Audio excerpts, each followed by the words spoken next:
300 soldiers, 1 woman, 0 backup. They left her behind because they thought she didn't matter. By sunrise, she had turned an entire enemy battalion into frightened men who couldn't sleep, couldn't move, and couldn't explain why they kept losing soldiers to someone they couldn't see. Her name was Maya Cross, and for 18 hours she held Blackwater Port alone, not because she had no choice, but because 2,000 injured veterans needed someone to stand between them and the guns. This is what happens when an enemy underestimates the wrong person. If you're new here, subscribe now. Hit the bell. Drop your city in the comments. Let's see how far this story travels. The rain came in sideways off the Pacific, the kind that didn't fall so much as attack horizontal sheets of cold water that turned the dock lights into blurred orange halos and made the corrugated warehouse walls ring like distant drumfire. Blackwater Port smelled the way it always smelled in October, brine and rust and the faint chemical bite of diesel fuel pooling in the storm drains. The cranes stood dormant against the sky like enormous rusted birds, and the shipping containers stacked along the cargo yard were slick and black in the wet, their painted numbers half stripped by years of salt wind. The kind of place that felt abandoned even when it wasn't. Maya Cross stood at the railing of Pier 7 with her back to the ocean and her binoculars on the northern access road. She hadn't moved in 4 minutes. The rain was soaking through the back of her collar, running cold down her spine, and she didn't adjust. Behind her, across the oil-stained concrete of the pier approach, she could hear the convoy engines still running. She had maybe 30 seconds. Cross. Lieutenant Harlan's voice crackled through her earpiece, tight and clipped. Get in the vehicle. She didn't answer. The binoculars were fixed on the Red Line Road, the decommissioned access route that paralleled the port's northeastern boundary. Officially closed since 2021. The chain-link gate rusted shut, the road itself cracked and overgrown. She had glanced at it on 3 separate drive-thrus today and filed it away as nothing. That was before the rain. Fresh tracks, deep, wide-gauge tread marks, cutting through the mud at the gate's edge, pressed clear by heavy vehicles moving in sequence. The mud was still wet and mobile around the impressions. 6 hours old, maybe less. And the pattern she tracked it with her eyes along the visible section of road wasn't random.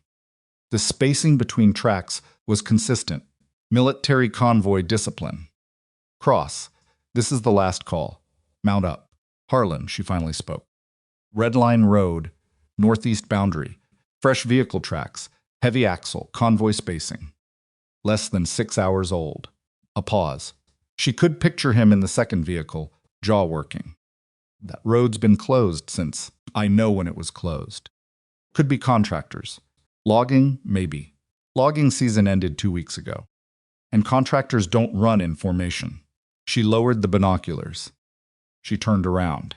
The Cascade Veterans Medical Center evacuating convoy routes through this port. Corridor B, 2,127 patients, half of them non-ambulatory. Departure staging begins at 400. Harlan leaned out of the second vehicle's door. Rain bounced off his helmet.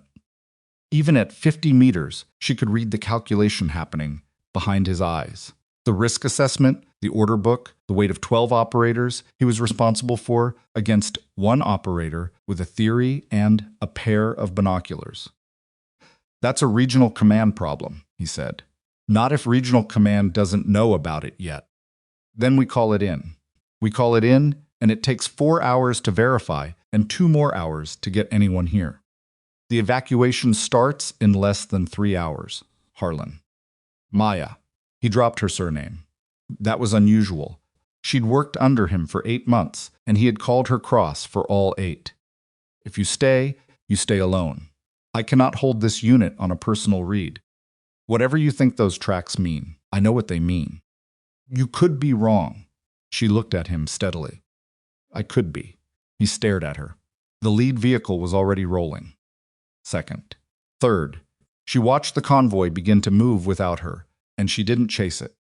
Harlan held for another 2 seconds, Then something in his face closed down, not anger, exactly. More like a man who has accepted the shape of a bad situation. He reached back into the vehicle. The emergency hard case hit the wet concrete at her feet. The canvas radio repeater pack followed it a second later, thrown from the moving vehicle without ceremony. No words, no good luck, just the equipment tumbling out of a rolling truck into the rain. And then the convoy was gone, taillights fading into gray. Maya stood on Pier 7 and listened to the engines disappear. The rain was very loud in the silence they left behind. She looked down at the kit at her feet. She looked at the empty road. She looked at the manifold of the port spreading out before her in the pre-dawn dark 4 square kilometers of warehouses, container yards, service structures, fuel storage, and the bones of the old fish processing plant on the eastern edge. She picked up the kit. She picked up the repeater. She started moving. She gave herself 45 minutes to learn the port. Not a tour. She had already studied the structural survey and the Port Authority schematics sent during the unit's intelligence brief, the documents that most of her teammates had scrolled past in favor of the tactical overlay. She had read the 1,987 underground utility survey 3 times on the transport north. She knew the bones of this place. What she needed now was the skin, the actual distances between structures, the real sight lines versus the schematic ones, the places where the map lied and the terrain told a different story. Every port lied a little. The gaps between containers were never quite the width the drawings suggested. The elevated walkway connecting the processing plant to Warehouse 14 was accessible from the schematic, but structurally questionable in person. She tested 3 sections before trusting her weight to it. The service tunnels beneath warehouses 6 through 14 were real and functional, though the eastern branch had 3 inches of standing water from the storm drain backup and smelled like something had died in it recently. She worked fast and quiet, moving in a low crouch, even though the port was empty, because the habit of moving carefully in open ground was the kind of habit you kept sharp by never making exceptions. On her second circuit, she found the observation posts. 3 of them. She would have missed the first one entirely if she hadn't been looking specifically at the corners of the Warehouse 9 foundation, where the junction of 2 walls created a natural dead angle. The camouflage netting was not military issue. It was something industrial. The kind of material used to cover equipment during winter storage, mottled gray and brown and textured to break outline. Whoever had chosen the material had known what they were doing. The netting was staked at ground level and would have been completely invisible from any vehicle moving along the cargo road. It's inside the netted position, compressed gravel from a tripod's footprint. A single energy bar wrapper, foil, side down. A small oil stain from a piece of optics equipment that had rested on the stone lip. She found the second position near the fuel storage perimeter. Same netting, same care. The oil stain here was larger, from a heavier piece of equipment, a spotting scope, maybe, or something with a larger objective lens. The third was on the elevated pipe run above Corridor B's entrance. Of course, they had been watching the corridor, counting the access points, measuring the timing of any patrols. They had done their reconnaissance, collected their information, and pulled out, which meant they were done watching and ready to move. She crouched in the third position, and looked through the gap in the pipe housing, down the length of Corridor B.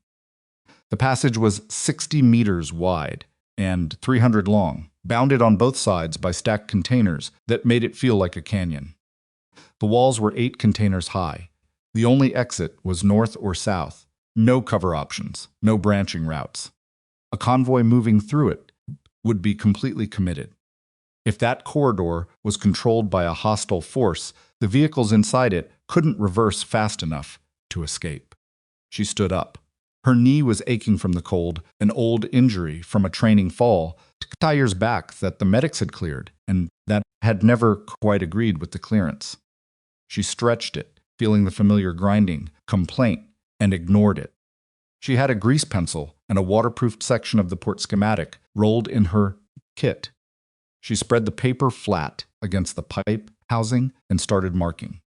She worked by feel in the dark, the pencil moving through 12 positions she had identified as viable to elevated platforms, tunnel access points, dead angles in the container yard, the processing plant's catwalk network, the fuel storage blind corner.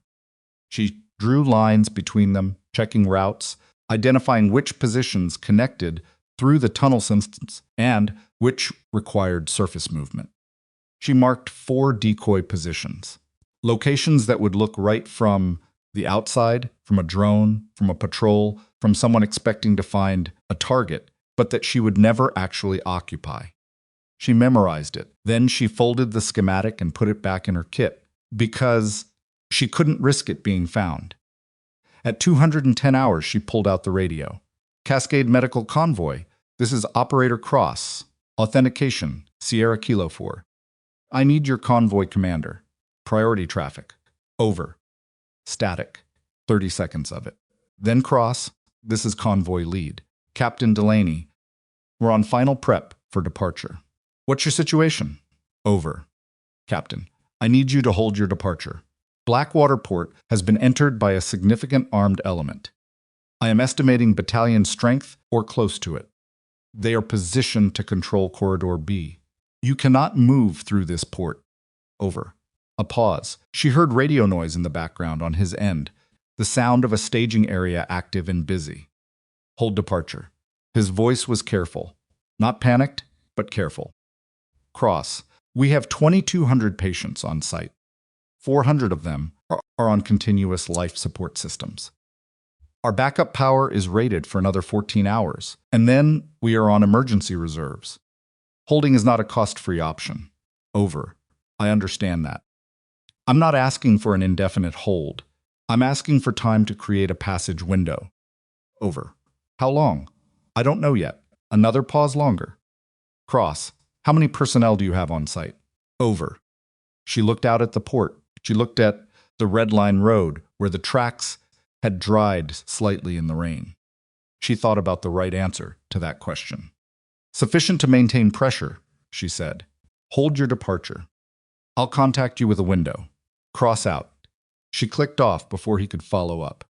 Then she checked her loadout one more time, the way you check it when you know you're not going to get another quiet moment to do it. To do it, 1 M4 carbine, 14-inch barrel, suppressor attached. 3 magazines on her vest, 1 in the weapon, 120 rounds total, 40-round mags.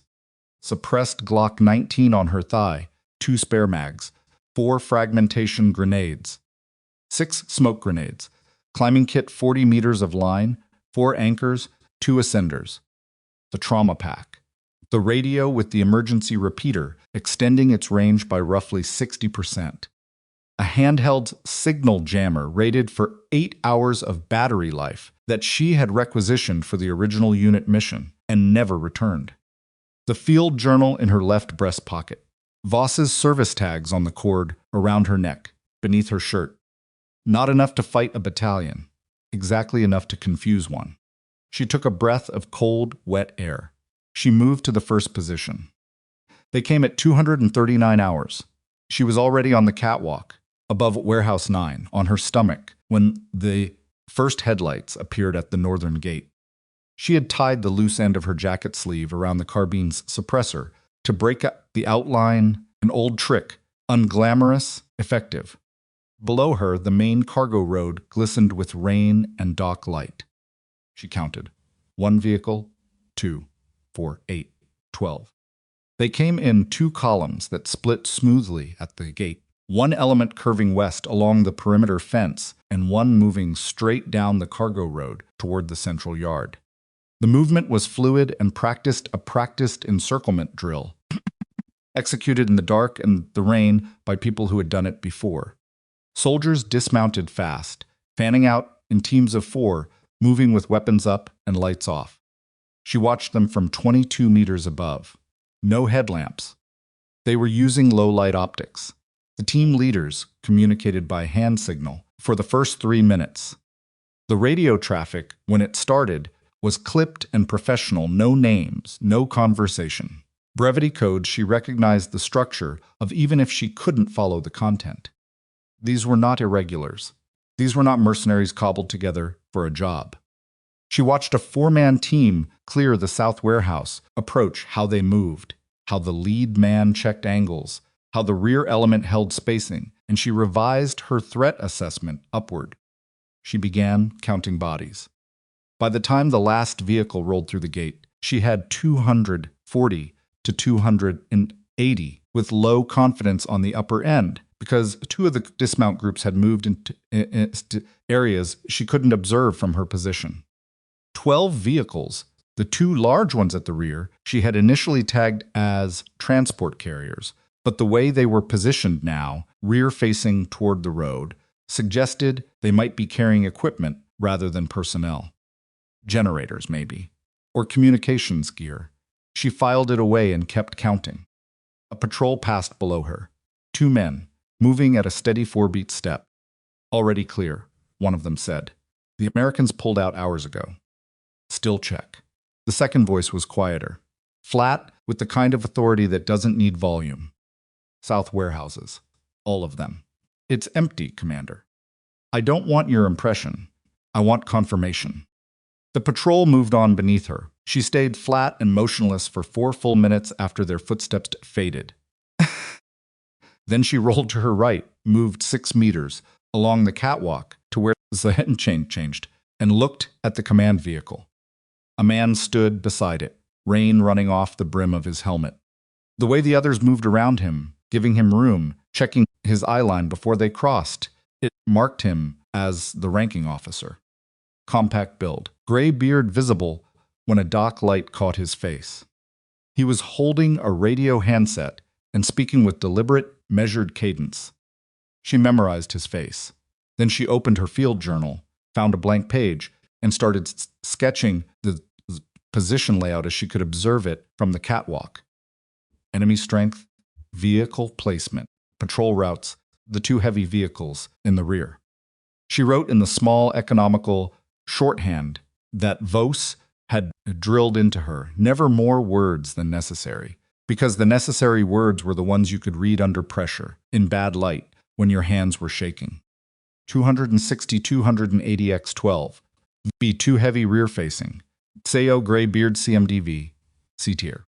Radio net active, light discipline maintained, 4-man clears. Trained. She looked at her watch. 317 hours.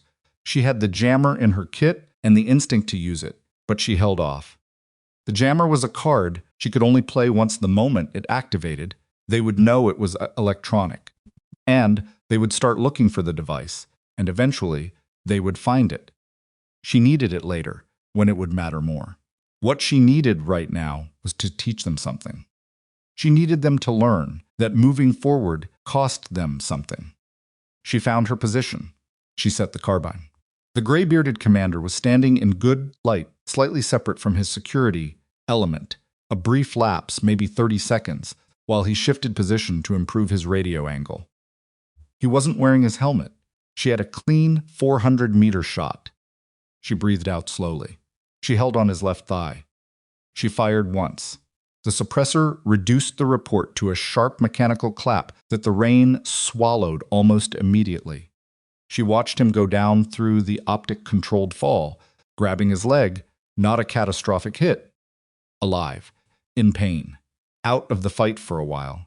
His security element reacted in the first half-second by going flat, which was correct, and started shouting, which told her their discipline was breaking.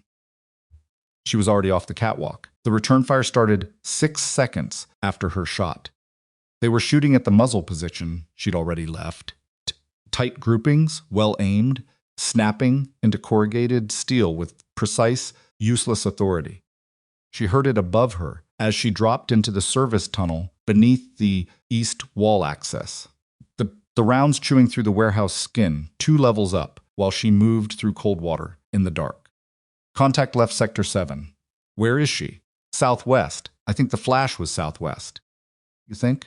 She was 40 meters into the tunnel by the time the echo of their confusion reached her, moving by feel, and the memory she had built on her preparatory circuits. Left at the T-junction. 40 meters straight, the ladder. She emerged into the rain behind the processing plant. She pressed against the wall. 10 feet above her, on the elevated walkway, two soldiers were moving toward her position, no lights, weapons up, moving quietly. She could see the flat-footed caution of people who'd heard something they couldn't locate. She didn't breathe. She didn't move. They passed 3 meters above her without looking down. She let them go.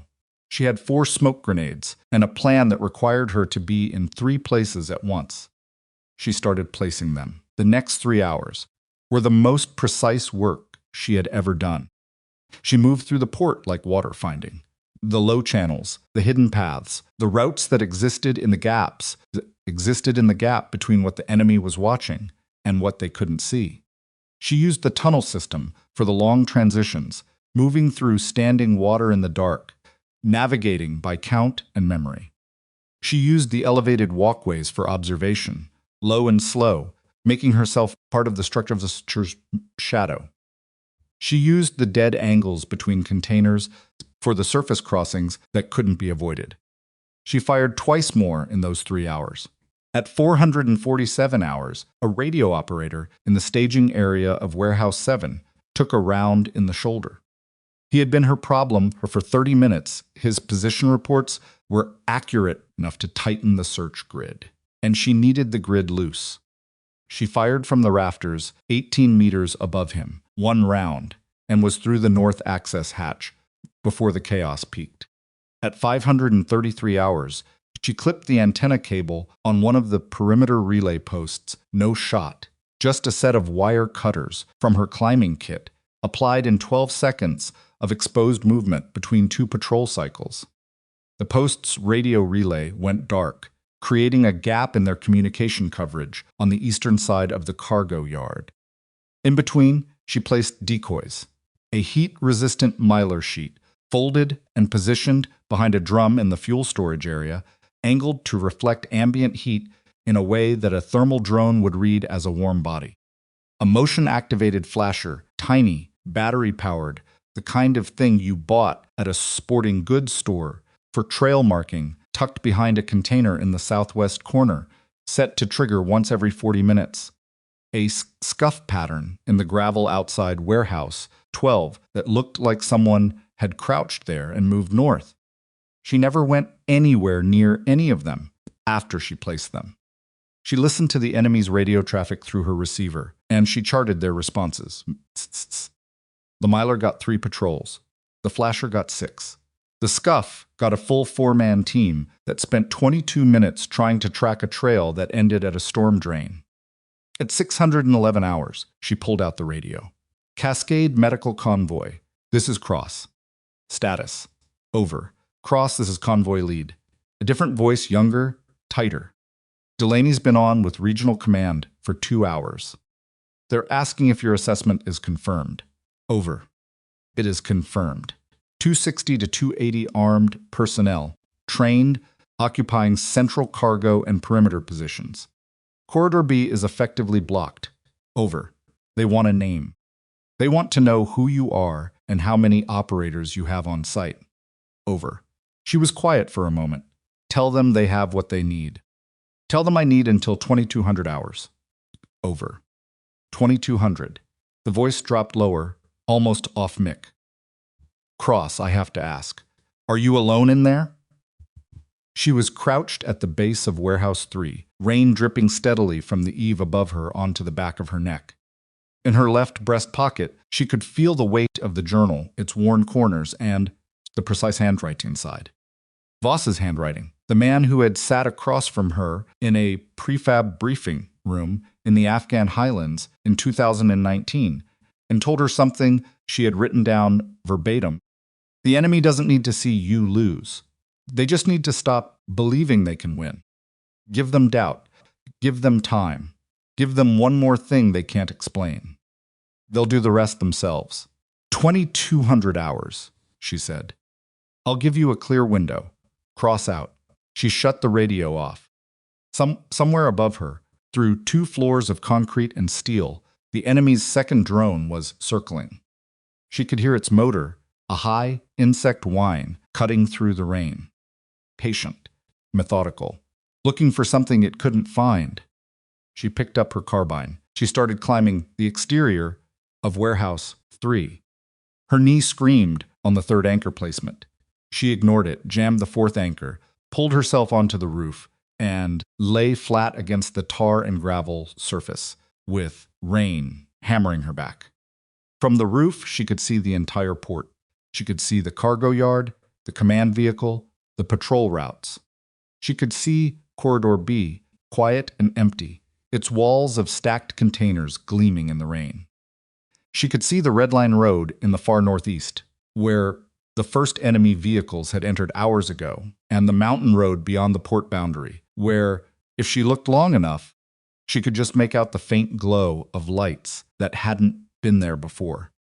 She stared at those lights, the glow of a facility's emergency backup power, seen from 7 kilometers away in the dark. The Cascade Veterans Medical Center, 2,127 patients, 400 on continuous support. She put her eye to the carbine optic and scanned the cargo yard. The gray-bearded commander was gone, evacuated to the rear with his leg wound, she assumed, which meant the man with the controlled voice was in charge now. She had been listening to him for hours, careful, analytical, the kind of officer who updated his picture, methodically rather than reacting to each new event. He had figured out she was listening to their radio network. Buck. She had heard him order the frequency change. He had figured out she was placing decoys.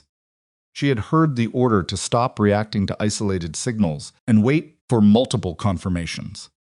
He was getting better at this. So was she. She found him in the optic, standing near the command vehicle, rain-soaked, looking in her general direction, with no idea how close he was to being right. He was talking to someone. She read his body language, not agitated, thinking. A considered enemy was a slower enemy. That was still useful. But the window was narrowing. She could feel it the way you could feel weather changing, not in any single observable thing, but in the aggregate of small signals. The patrol intervals had tightened. The drone routes had grown more systematic. The radio net had gone quieter, which meant they were shifting to shorter, more secure transmissions rather than open chatter. They were adapting. She had maybe 4 more hours before they adapted enough to find her. She needed 3 hours and 48 minutes. She rolled onto her back and looked up at the rain falling into her face and thought about Voss. The way she often thought about him at the edges of things, not his advice. Exactly. Not specific memories, just his presence. The particular quality of stillness he had, the way he never looked rattled, even when the situation warranted it. She had asked him once, early in her time, under his command, how he stayed calm when everything was breaking. He had looked at her with the expression he reserved for. Questions he found genuinely interesting. "I don't stay calm," he said. "I stay focused." There's a difference. Calm is an emotion. Focus is a decision. She lay on the roof of Warehouse 3 in the middle of a rainstorm, alone, with 300 soldiers below her and 2,000 patients waiting behind a mountain. She made a decision. She rolled back over. She put her eye to the optic. And she got back to work. At 641 hours, the enemy commander, with the controlled voice, got on his radio and said some she hadn't expected.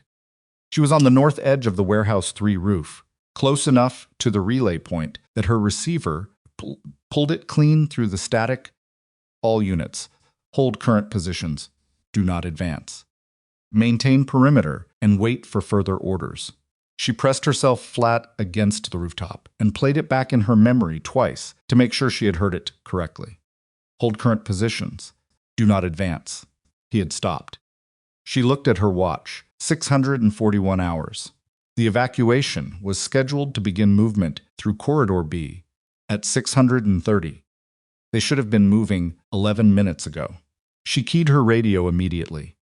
Cascade Medical Convoy, this is Cross. Over. Cross. Convoy lead. Tighter than before. We're holding. We got the order from you. Over. Copy. What's your patient status? Over. Stable for now. But cross a pause. We've got a hard wall at 2,200 tonight. After that, emergency reserves kick in, and we start losing systems. I need that window. Over. You'll have it, she said. She clicked off. Below her, the enemy was holding. She had stopped a battalion. For now, she looked at the mountain road, at the glow of lights behind it, at the long, dark distance between the Cascade facility and the clear ground beyond the port's northern boundary. 16 hours and 19 minutes until 2200. She pulled the journal from her pocket. She opened it to the last page Voss had written. The handwriting there was smaller than the rest, more compressed, like he'd been running low on space and hadn't wanted to stop. The mission is not to win every engagement. The mission is to protect what matters long enough for it to survive. Everything else is secondary. Everything. She closed the journal. She put it back against her chest. She started planning the next 4 hours. The hold order lasted 9 minutes. She knew because she was watching the command vehicle when it changed the controlled voice commander, stepping away from his radio operator, turning toward the cargo yard, and then turning back with something different in his posture. Not the settled stillness of a man who had made a decision. The tighter, recalibrated stillness of a man who had just been overruled. New traffic came through her receiver 30 seconds later. All units. Command override. Advance elements. Move to Corridor B staging positions. Secondary elements maintain perimeter. We are on revised timeline. She pressed her face against the rooftop gravel. Someone above him had made a call. Someone who didn't know what was in this port, or didn't care, or had a clock running that she couldn't see.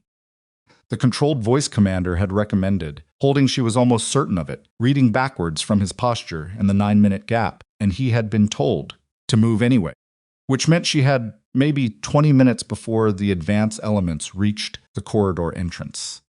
She moved. The roof access hatch on Warehouse 3's north face was a rusted iron plate that required both hands and a specific angle to open quietly. She had practiced it twice during her prep circuits. She got it open in 4 seconds, dropped through, caught the ladder, pulled the hatch back into position above her head. Inside the warehouse it was dark and smelled of machine oil and the faint sweetness of old grain storage. She moved along the interior wall by feel, counting her steps until she reached the east door. She cracked it 2 inches and looked through. The advance element was already moving. 12 soldiers in a column, moving fast along the cargo road toward Corridor B. They were using a bounding overwatch formation, 4 men moving while 8 held, then the 8 moving while the 4 covered, which was slower than a straight march, but significantly harder to ambush. Their team leader was reading the ground correctly. He had learned something from the last 4 hours, Fritz. She had 4 minutes, maybe 5, before they reached the corridor entrance and established a blocking position that would be very difficult to displace without a direct fight. She couldn't win. She didn't have the numbers for a direct fight. She had something else. She pulled the signal jammer from her kit. It was roughly the size and shape of a large paperback book, matte black, 2 stubby antennas, a power switch on the side. It operated on a sweep frequency that would blanket everything from UH tactical radio bands through cellular and satellite uplinks within a 200-meter radius. Battery rated for 8 hours. She had been saving it. She looked at the advancing column. She looked at the jammer. She put the jammer back in her kit. Not yet. If she activated it now, they would know immediately what it was. They would halt. They would search for the device. They would find it eventually, and then the card was gone, and she was worse off than before. The jammer was worth more as a threat she hadn't used yet, a card they didn't know she held. What she needed was something else. She needed them to stop themselves. She pulled out her radio and keyed the convoy frequency. Cascade Medical Convoy, this is Cross. The enemy advance element is moving toward Corridor B. Approximately 12 personnel. I need to know, do you have any aerial assets, any drone capability, anything that can project a presence over this port right now? Over. A pause. She was already moving while she waited, working east along the interior of the warehouse, toward the tunnel access in the floor. Negative on aerial. We have a hold on. Rustling. A muffled conversation she couldn't follow. Then, cross. We have a civilian agricultural drone that belongs to one of the medical staff. It's a DJI commercial grade. No payload, no weapons. But it has lights and a camera. Over. She stopped. Get it in the air, she said. I need it over the northern perimeter of the port, visible, making noise. I need the enemy to see it and not know what it is. Over. Cross. That thing has I know what it has. Get it in the air. Now. Over. Another pause. Shorter. Copy. It'll take us 4 minutes. Over. You have 3. Cross out. She dropped into the tunnel. The tunnel beneath Warehouse 8 was different from the others, wider, with a poured concrete ceiling that was almost 2 meters high instead of the cramped 140 of the service tunnels. It had been part of the original port's refrigeration infrastructure, built when the processing plant was still operational, and the pipe housings along the walls still bore the bolt marks where the cooling lines had run. She moved fast, her boots in 3 inches of standing water, the sound of her movement absorbed by the tunnel's length.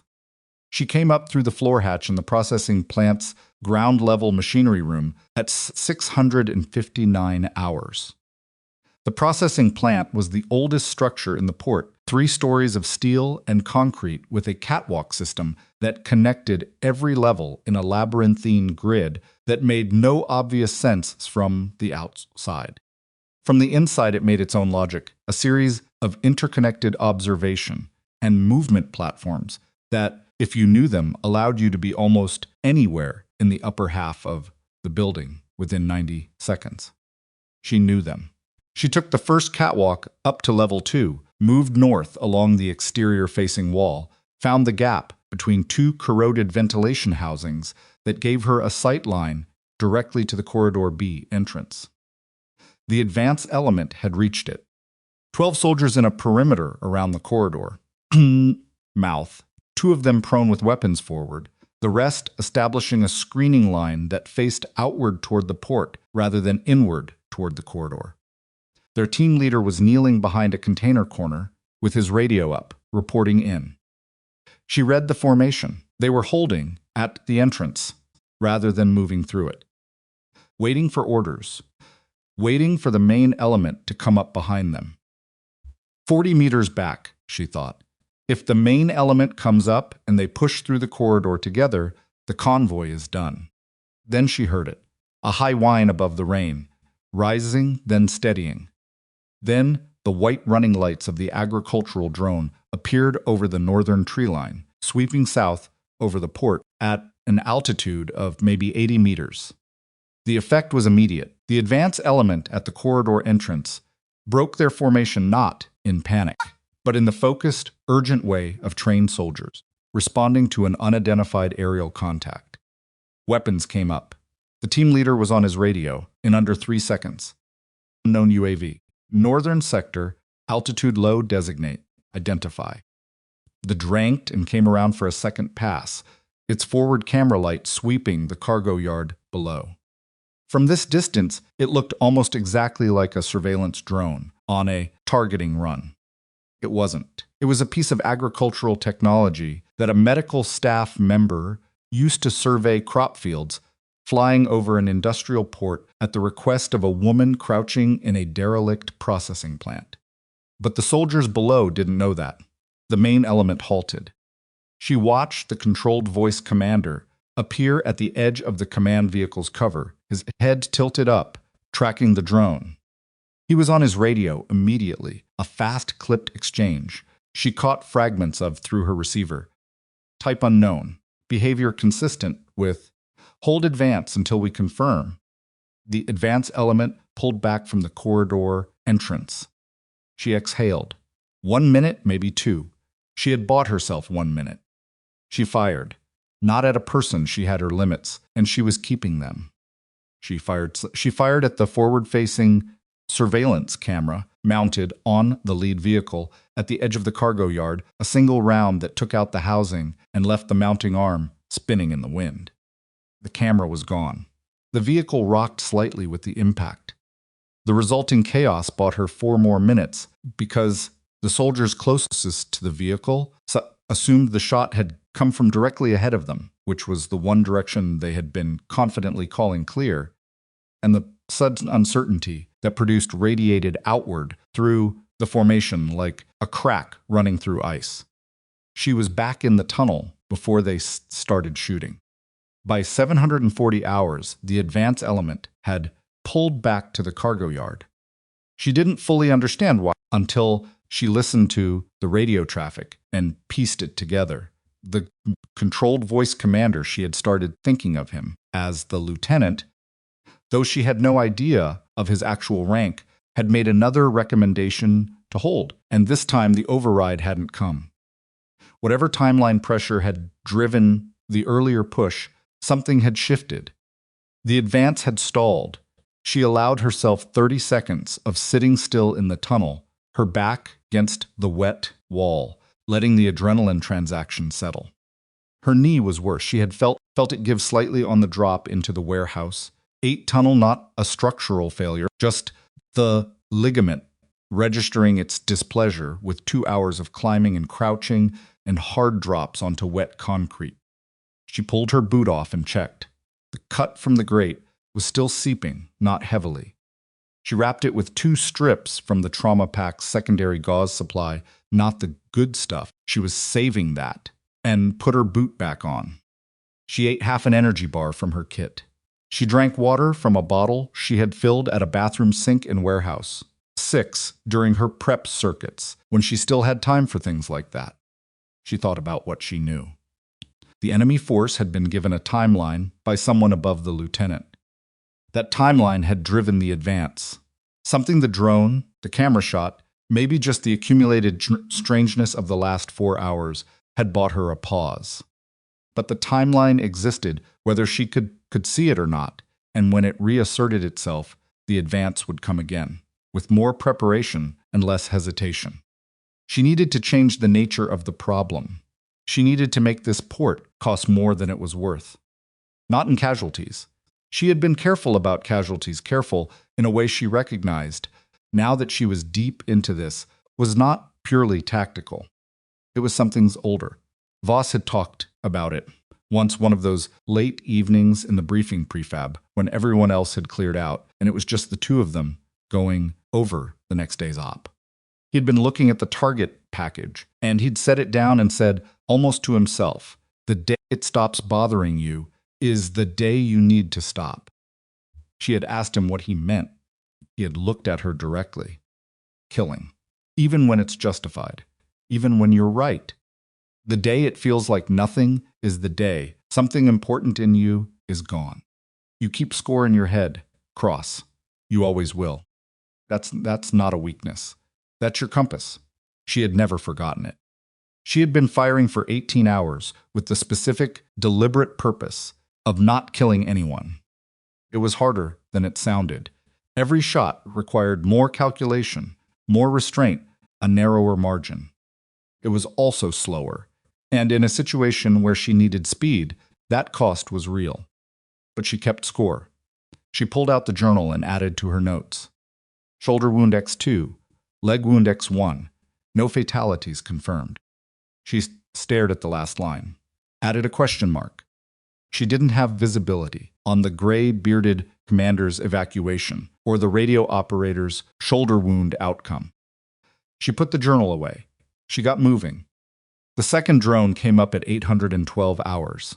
This one was different military grade. She could tell from the acoustic signature alone, a steadier rotor note with less of the consumer drone's high chatter.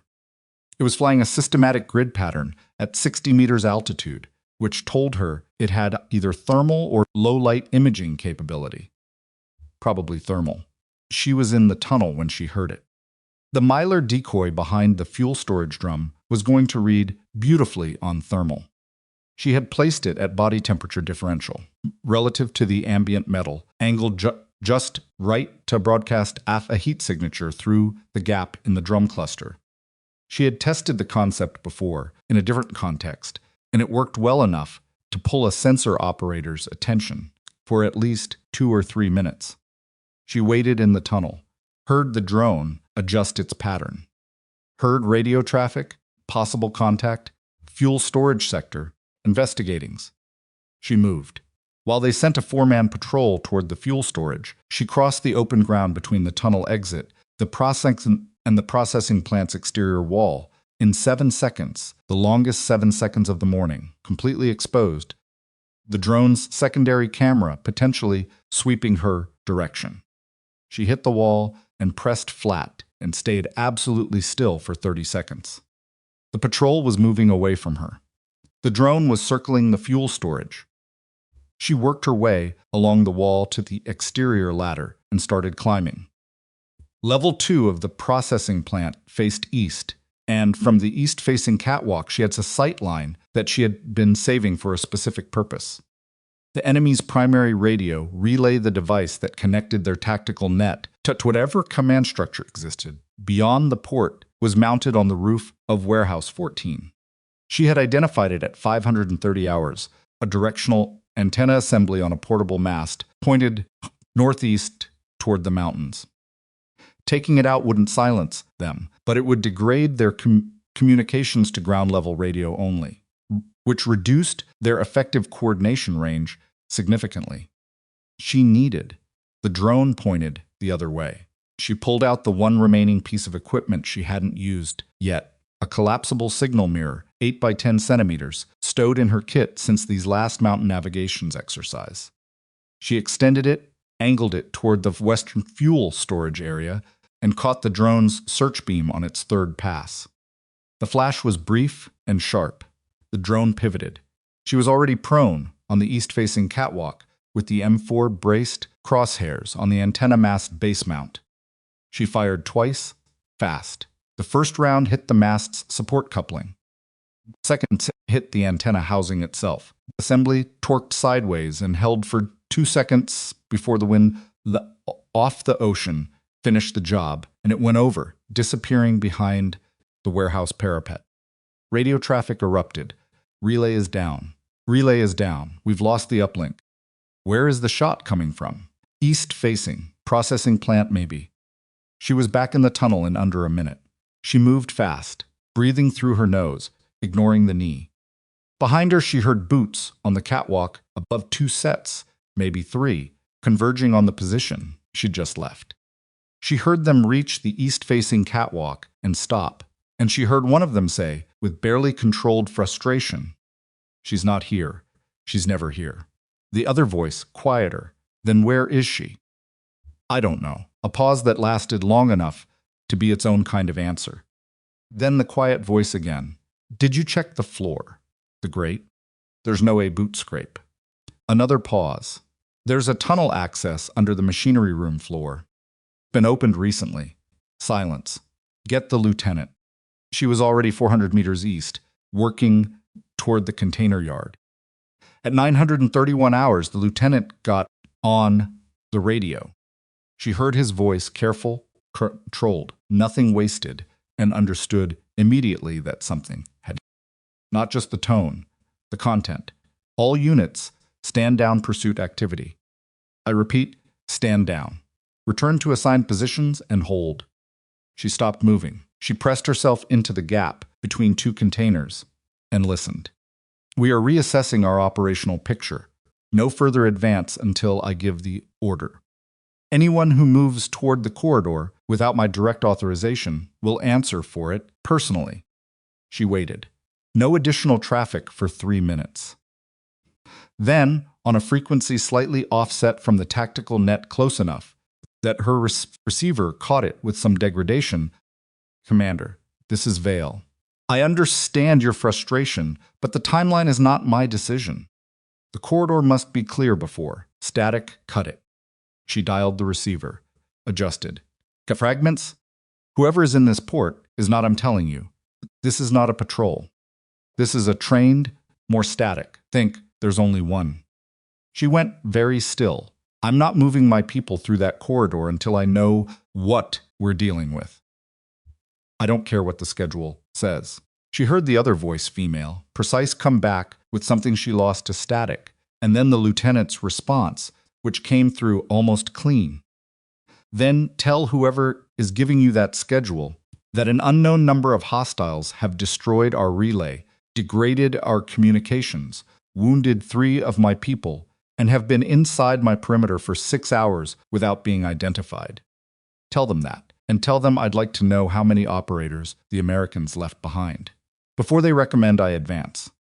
Silence. She heard the female voice say something very short. The lieutenant's response, 1. A longer silence.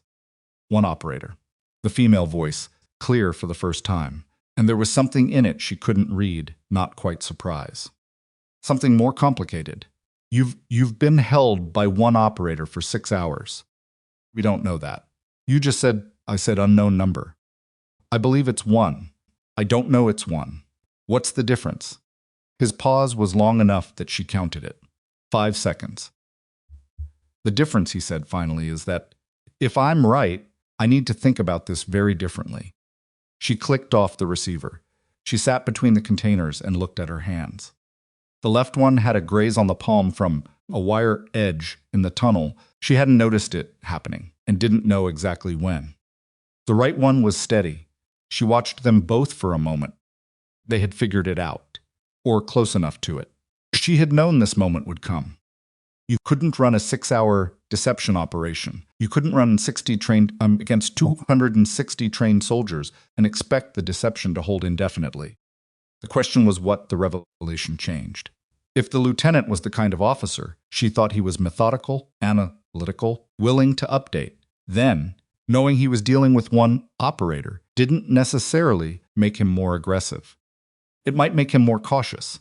A single operator who had survived 6 hours against his force was either very good or very lucky, and smart officers didn't assume luck. But it might also make him angry.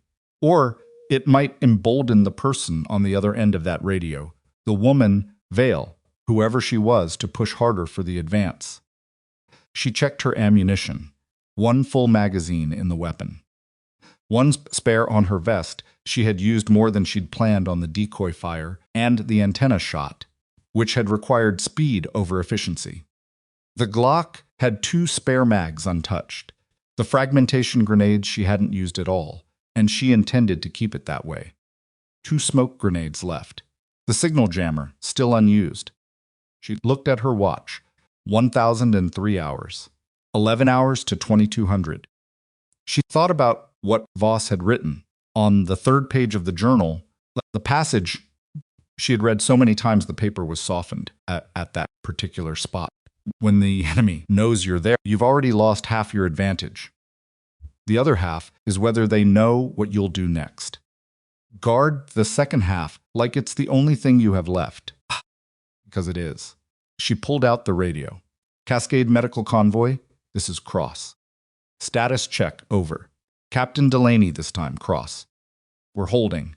Patient status is stable, barely. One of the life support units on the 3rd floor is running irregular. We have a technician on it, but the backup power isn't. It's a situation. Over. She absorbed that. How long can you hold? Realistically. Over. A pause. She heard him talking to someone off mic. 12 hours, maybe 13. After that, the emergency reserves kick in and we start triaging the support systems. We'll lose non-critical first, but non-critical is relative when your patients are the ones we have. Over. 12 hours. She had 11 until 2,200. The margins were thinner than she'd calculated. Copy, she said. Hold the position. I'm working it over. Cross. His voice dropped. You need to know Regional Command is asking questions. Serious questions. They want to know who authorized a single operator to run a solo interdiction in a port with 260. I authorized it. That's not how this, Captain. She kept her voice even. I was left with a choice. I made it. Regional command can audit it when the convoy is clear. Right now, I need you to hold your position and trust me for 11 more hours. Can you do that? Over. A very long pause. Yeah, he said. Copy, holding, out. She put the radio away. Above her, the military drone was still flying its grid. She could hear its shifting pattern expanding now, moving outward from the fuel storage area where the thermal decoy had drawn it. The expansion meant they were looking at a wider area. Looking for her specifically, not just watching. She needed to move positions. She started east along the container row, staying in the narrow channel between the containers and the perimeter fence, where the drone's angle made thermal detection difficult. The channel smelled like rust and stagnant water, and the faint chemical residue of whatever had been in these containers before they were stacked here, empty. She was 12 meters from the channel's eastern end when she heard voices. She stopped. 2 soldiers on the other side of the container wall.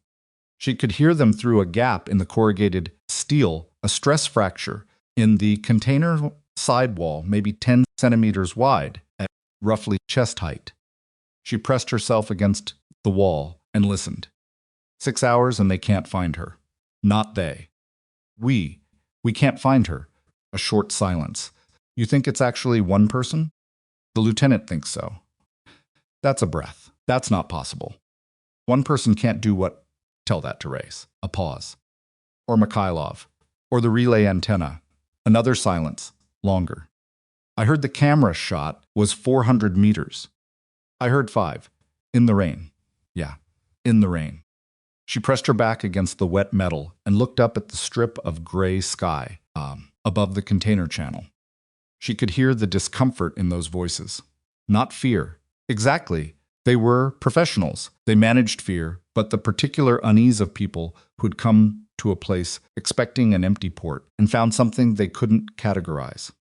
The enemy they couldn't see was more disturbing than the enemy they could. She had known that going in. Voss had been explicit about it. The ghost you can't find is scarier than the soldier you can. Use that. Use it every time. She used it. She moved. At 1,147 hours, she made her most audacious move of the day. The lieutenant had pulled all patrols back to the cargo yard and established a static defensive perimeter, a reasonable response to 6 hours of failed pursuit. The drones were flying cover. The advance element was pulled back. He was, she believed, conducting a genuine reassessment. She walked into his command vehicle's radio range. Not literally, she stayed in cover, 2 containers over from the command vehicle's position, low and still. But she keyed her radio on the enemy's tactical frequency. She said, "Lieutenant." Silence. Then the controlled voice, very careful. "Who is this?" "The person you've been looking for." "I want to talk." A much longer silence. She heard background noise movement, voices being quickly silenced, someone being gestured at. She imagined the radio operator's face. "Talk," the lieutenant said. "You've stopped your advance 3 times in 6 hours. Your relay is down. You have 3 wounded, and you still don't know how many people you're dealing with." She kept her voice even. "I want you to think about the cost-benefit here before someone above your pay grade makes you push through that corridor. What I want," the lieutenant said slowly, "is to know why a single operator is sitting in a port alone when she had a unit that could have stayed with her." She hadn't expected that question. "That's not relevant." "It is to me." A pause. "What's in the corridor, operator? What are you protecting?" She said nothing. "We're going to find out regardless," he said. "We have reconnaissance assets I haven't deployed yet. I know there's vehicle movement in the mountains northeast of this port. I know the timing. I can estimate the rest." Another pause, and she heard something shift in his voice, not softer exactly, but more direct. Stripped of the tactical overlay. "Tell me what's in that convoy." She pressed the radio key. She held it for 4 seconds. Then she let go, without speaking, and moved position before he could triangulate the transmission. But she was thinking about what he'd said for the next 40 minutes.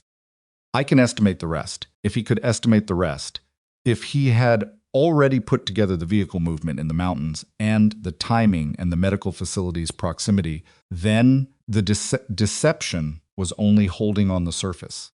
Underneath it, he already knew, and knowing what he was stopping, what it meant, hadn't made him advance. She filed that away. At 1,233 hours, her signal jammer ran out of battery. She stared at the device for a moment, calculating. She hadn't used it. She had been saving it, and now the battery was gone, bled out by the standby current, while it sat in her kit, waiting for a moment that hadn't arrived. She looked at the dead device and felt a particular cold clarity, the kind that comes when a backup plan quietly ceases to exist. She put it back in her kit. She had what she had. 2 smoke grenades. Fragmentation grenades she wasn't going to use. Ammunition that was running lower than she liked. A radio with roughly 6 hours of battery left. The journal. The tags. She had herself. Voss would have said that was enough. She wasn't entirely sure she agreed, but she started moving anyway, because the alternative was to stop. And stopping was not something she was willing to do. Not yet. Not with 11 hours still to go and 2,000 patients waiting behind a mountain in the rain. The dead jammer went back into her kit, and she kept moving, because that was the only answer available to her. She had been operating for nearly 11 hours on 4 hours of sleep, half an energy bar, and water from a warehouse bathroom sink. Her knee had graduated from complaint to something more insistent, a grinding, hot-edged pain on the lateral side that every time she took a hard step down. The cut on her palm had dried and cracked twice, reopening when she gripped the carbine. She was cold in the way that stopped feeling like temperature and started feeling like a condition. Something permanent about the world. Rain and wind and wet concrete that had always been there and would always be there. She recognized with the flat clarity of someone past the point of self-deception, running out of moves. Not yet. But the inventory was shrinking. Ammunition low. Decoys spent. The jammer dead. The drone on its 3rd systematic grid pattern, which meant they were learning to compensate for her countermeasures. The lieutenant had stopped chasing her and started containing her. The patrol pattern had shifted in the last hour from active pursuit to a loose cordon that didn't try to find her, but instead covered the exits. He was waiting her out. Smart. She needed something that changed the problem. She was working her way along the eastern perimeter fence, staying low when she heard the vehicle. Not military. She knew military vehicle acoustics, the particular diesel signature of tactical trucks, the heavier thrum of the armored carriers. This was a civilian engine. Older, running rough at idle, the kind of sound you got from a truck that had 180,000 miles on it, and a driver who didn't baby the idle speed. It came from outside the port's northern boundary. She stopped. She pressed into the fence line and looked north through a gap between 2 containers. Like a single vehicle had pulled off the mountain road onto the gravel shoulder, maybe 200 meters, beyond the port's perimeter fence. Its headlights were off. In the gray morning light, she could make out the shape, a pickup truck, dark-colored, the bed covered with a tarp. It had stopped with its driver's side facing the port fence, which put the driver in direct sight line. To her position, if the driver was looking. The driver was looking. She watched for 30 seconds. The truck didn't move. Nobody got out. Then the driver's window came down. A hand appeared. It held something white, not a flag too small. A piece of paper, maybe. It was waving slowly, deliberately. She stared at it. Everything about it was wrong. You didn't approach a military cordon in a civilian vehicle from the unsecured side and wave a piece of paper at the fence line. You didn't do it unless you were very stupid, very desperate, or you knew something about the situation that made you confident you wouldn't get shot. She thought about who would be confident of that last thing.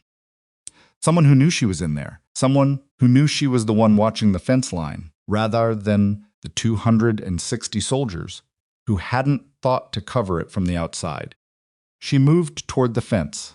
She kept low, used the container gaps for cover, took 45 seconds to cover the 50 meters to the fence line because she stopped twice to verify she wasn't being walked into a flanking position. The cordon the lieutenant had established was focused on the port's interior, the tunnel accesses, the warehouse doors, the main gate. The exterior perimeter fence was chain link, old, not actively watched. She reached the fence and looked through it. The truck was a dark green Ford F-250, mud-caked from the mountain road. The hand with the paper had withdrawn. The window was still down. She could see the driver's profile male, older, sitting very still, with both hands visible on the wheel. She knew that profile. She knew it the way you know something. Before you've consciously processed it, the particular set of shoulders, the angle of the jaw, the posture of someone who had spent 30 years sitting in vehicles in places where being shot at was a professional occupational hazard and had made a certain peace with that. She said, very quietly, "Through the fence. You shouldn't be here." Colonel Elias Voss turned his head. He looked older than the last time she had seen him 14 months ago, at his medical retirement ceremony at Fort Lewis, where he had shaken hands with everyone and smiled in a way that didn't reach his eyes, and then walked out to the parking lot without looking back. His hair was fully gray now. He had lost weight. The retirement hadn't agreed with him. He looked at her through the fence with an expression she couldn't quite read, not relief, not surprise, but something adjacent to both. Like a man who had prepared himself for a worse outcome and was recalibrating. "Maya," he said, "you need to leave." She kept her voice flat. "Right now. Drive back down the mountain. You have no business being anywhere near this. I heard about the hold order on the convoy." "How?" "I still have friends in regional command." He said it without apology. "When they told me there was a solo operator running interdiction in Blackwater Port and refusing to identify herself, I drove up. I didn't refuse to identify myself. I identified myself as sufficient." "That's the same thing, and you know it." He looked at her steadily. "How long have you been in there?" 11 hours. "Alone, sufficiently alone." He almost smiled. "Not quite. Your unit left you. I stayed. There's a difference." "That's what I said." He was quiet for a moment. The truck's engine idled badly, and the sound was going to draw attention eventually. She looked over her shoulder at the port interior. The cargo yard was visible in fragments through the container gaps, and she could see the edge of a patrol arc about 300 meters south. Moving away from her position for now. "Sir," she kept her voice controlled. "With respect, you are a retired civilian. You are unarmed, I assume." "Completely." "You are parked outside an active military cordon in a truck that sounds like it's going to throw a rod. If anyone on that side of the fence identifies this vehicle, they will investigate it, and they will find you, and then I will have a new problem that I cannot afford." She held his eyes. "Please leave. I want to help. You can't." "Maya." "You can't." It came out harder than she intended. She dialed it back. "You retired, Colonel. That's done. You don't get to walk back into an operational situation because you heard something on the command grapevine. Go home." He looked at her for a long time. The rain fell between them through the fence. "How much longer?" he said. 9 hours. "And then what?" "And then the convoy is clear, and I walk out. Through 260 armed soldiers. I've been moving through them for 11 hours. Moving through them isn't the same as walking out." She didn't have an answer for that. The distinction was real, and she knew it. She had been so focused on the operational problem, keep the corridor clear, keep the convoy holding, by the time that she hadn't fully worked the exit. She had a rough plan, the Western Ridge, the emergency extraction beacon she could activate once she was clear of the port boundary. But rough was the operative word. "I have a plan," she said. "Tell me what it is." "No, Maya. No." She stepped back from the fence. "Drive away, Colonel. That's a direct request. Please." He looked at her for one more long moment. Then he nodded a single controlled motion that she recognized as the same nod he gave at the end of a brief when he had received information he didn't like, but had accepted it. "I'll be at the ridgeline," he said. "The western one. I'll wait." "Don't," but he was already rolling the window up. The truck pulled forward slowly, no headlights, moving along the gravel shoulder toward the mountain road's next bend. She watched it until it disappeared into the tree line. She stood at the fence for a moment. Then she turned back into the port. At 1,341 hours, the lieutenant made his move. She heard it on the radio. First, not the tactical net, which had gone quiet in the way it went quiet when something was being coordinated through hand signals and pre-arranged plan rather than real-time communication. What she heard was the drone pattern changing. The military drone had been flying a grid pattern for 4 hours. At 1,339, it shifted to a tighter circle, roughly 200 meters in diameter, centered on the processing plant. She was not in the processing plant, but she understood what it meant. They had pulled data from the last 4 hours and identified the processing plant as the hub of her movement. It was correct. The plant's tunnel access had been her most used transition point, and the catwalk network had given her more elevation options than anywhere else in the port. The pattern recognition had worked. They were going to clear the processing plant. Not a four-man team this time. She watched from a gap between two containers as 2 full squads she counted. 16 soldiers moved in coordinated approach from the south and west simultaneously. A third element of 4 stayed at the north exit point, covering the route to the processing plant's tunnel access. The drone dropped altitude to 30 meters, holding station overhead. It was a proper clearance operation. Systematic, no rushing. She watched it and felt a cold respect for the competence involved, and a simultaneous recollection that she needed to be somewhere unexpected in the next 6 minutes. She went up. Not into the processing plant, she went up the exterior of Warehouse 14, one adjacent to the destroyed relay antenna, using the climbing anchors she had placed during prep at 200 hours. The anchors were still there, camouflaged with weatherproofing tape. She was on the roof in under 90 seconds, moving fast despite the knee, because the alternative to moving fast was getting caught on the face of the building when the drone swung her direction. She made the roof and rolled flat and didn't move. Below her, the clearance of the processing plant began. She could hear it boots on the metal stairs, the systematic reports of clear at each level, the drone maintaining overhead position and feeding information she couldn't intercept. The operation was clean and quiet and found exactly nothing because she wasn't there. She watched and waited. At 1,358 hours, the clearance element emerged from the processing plant's south exit and reformed in the open ground. She watched their team leader get on the radio. She heard his report fragment through her receiver.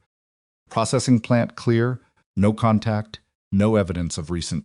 He stopped. She saw him stop.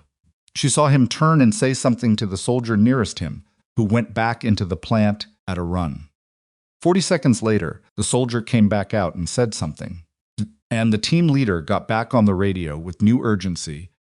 Tunnel access in the machinery room. Recent activity. Muddy boot prints, fresh within static. She's been using the tunnel system. She's been moving between the buildings underground. Request. She stopped listening. They had found the tunnel. She had known they would eventually. The mud was unavoidable in the conditions every transit through the eastern tunnel branch left marks, and she had made that transit many times. She had hoped it would take longer to find. She had maybe 20 minutes before they had soldiers in the tunnel network. Once they were in the tunnels, her primary movement infrastructure was gone. She would be limited to surface routes, which were slower and more exposed. The drone had her visual range constrained. The cordon covered the exits. She would be increasingly compressed, not captured, not yet, but compressed, pushed toward a perimeter that had fewer and fewer gaps. She needed to force a change before the tunnels were lost. She thought about the signal jammer, dead in her kit. She thought about the decoys she had placed, all burned. She thought about her ammunition count. She thought about 9 hours and 2,000 patients and the particular weight of the service tags against her sternum. Then she thought about something Voss had written on page 14 of the field journal. She had read it so many times she didn't need the journal to access it. When you run out of indirect options, you have two choices: retreat or escalate. Retreating is sometimes correct, but escalation doesn't always mean force. Sometimes it means information. Give the enemy something true that they don't know how to use. She pulled out the radio. She found the frequency she had used, before the one where she had said the word lieutenant, and heard the controlled voice answer. She keyed it. Lieutenant, this is Cross. Over. A pause. Longer than before. She imagined the radio operator looking at him, the lieutenant deciding how to play it. Cross. His voice was exactly as controlled as every other time. You've had a busy morning. You found the tunnel. We found the tunnel. That was faster than I expected. We had good people looking. A pause. You know what happens next? Yes. She kept her voice level. You put soldiers in the tunnels, and you compress my operating area until I run out of room. It's the correct play. You should do it. A silence she couldn't read. Why are you telling me this? Because I want you to understand something before you do. She looked at the mountain road through a gap in the roofline, the invisible line beyond which 2,000 patients were waiting. The convoy I'm protecting. You said you could estimate it. You were right. Cascade Veterans Medical Center, 2,127 patients. Approximately 400 on continuous life support. They have 11 hours of backup power left. He didn't respond immediately. If you push through the corridor in the next hour, those patients don't make it to the evacuation site before the power runs out. She let that sit for a moment. I'm not asking you to abandon your mission. I'm asking you to be honest with yourself about what your mission actually costs. She clicked off. She waited. 20 seconds. Cross. His voice came back, and it was the first time she heard something beneath the control. Not a break, more like a seam. The place where a controlled voice costs something to maintain. Why haven't you fired to kill? She hadn't expected that either. Because I didn't need to, she said. 3 wounded in 12 hours. 400 meters in the rain. A pause. You could have ended this differently. I know. So why didn't you? She thought about the answer. The real answer, not the tactical one. Because killing them wouldn't have bought me anything. I couldn't get another way, she said. And every one of those soldiers has someone waiting for them. I don't spend what I don't have to spend. A long silence. She heard him breathing, measured, steady. The breath of a man who was recalibrating something fundamental. Then, Vale wants to talk to you. Who is Vale? Our intelligence officer. She's been on the command link for 6 hours. She has things to say that I think you should hear. Maya looked at her watch. 1,411 hours. 8 hours and 49 minutes until 2200. Put her on, she said. The voice that came on the frequency was the same female voice she'd caught fragments of earlier, precise, accented with something faintly European, carrying the particular quality of someone who was very intelligent and had learned to be careful about showing it. Operator Cross, not a question. A statement of confirmed identity. Vale, I'm going to be direct with you. Please. I know about the convoy. I knew before the lieutenant did. It was in our operational intelligence package. Flagged as a secondary consideration. I pushed to have the timeline adjusted. I was overruled. A pause. I want you to know that. Maya said nothing. The force pushing this mission is not the lieutenant's.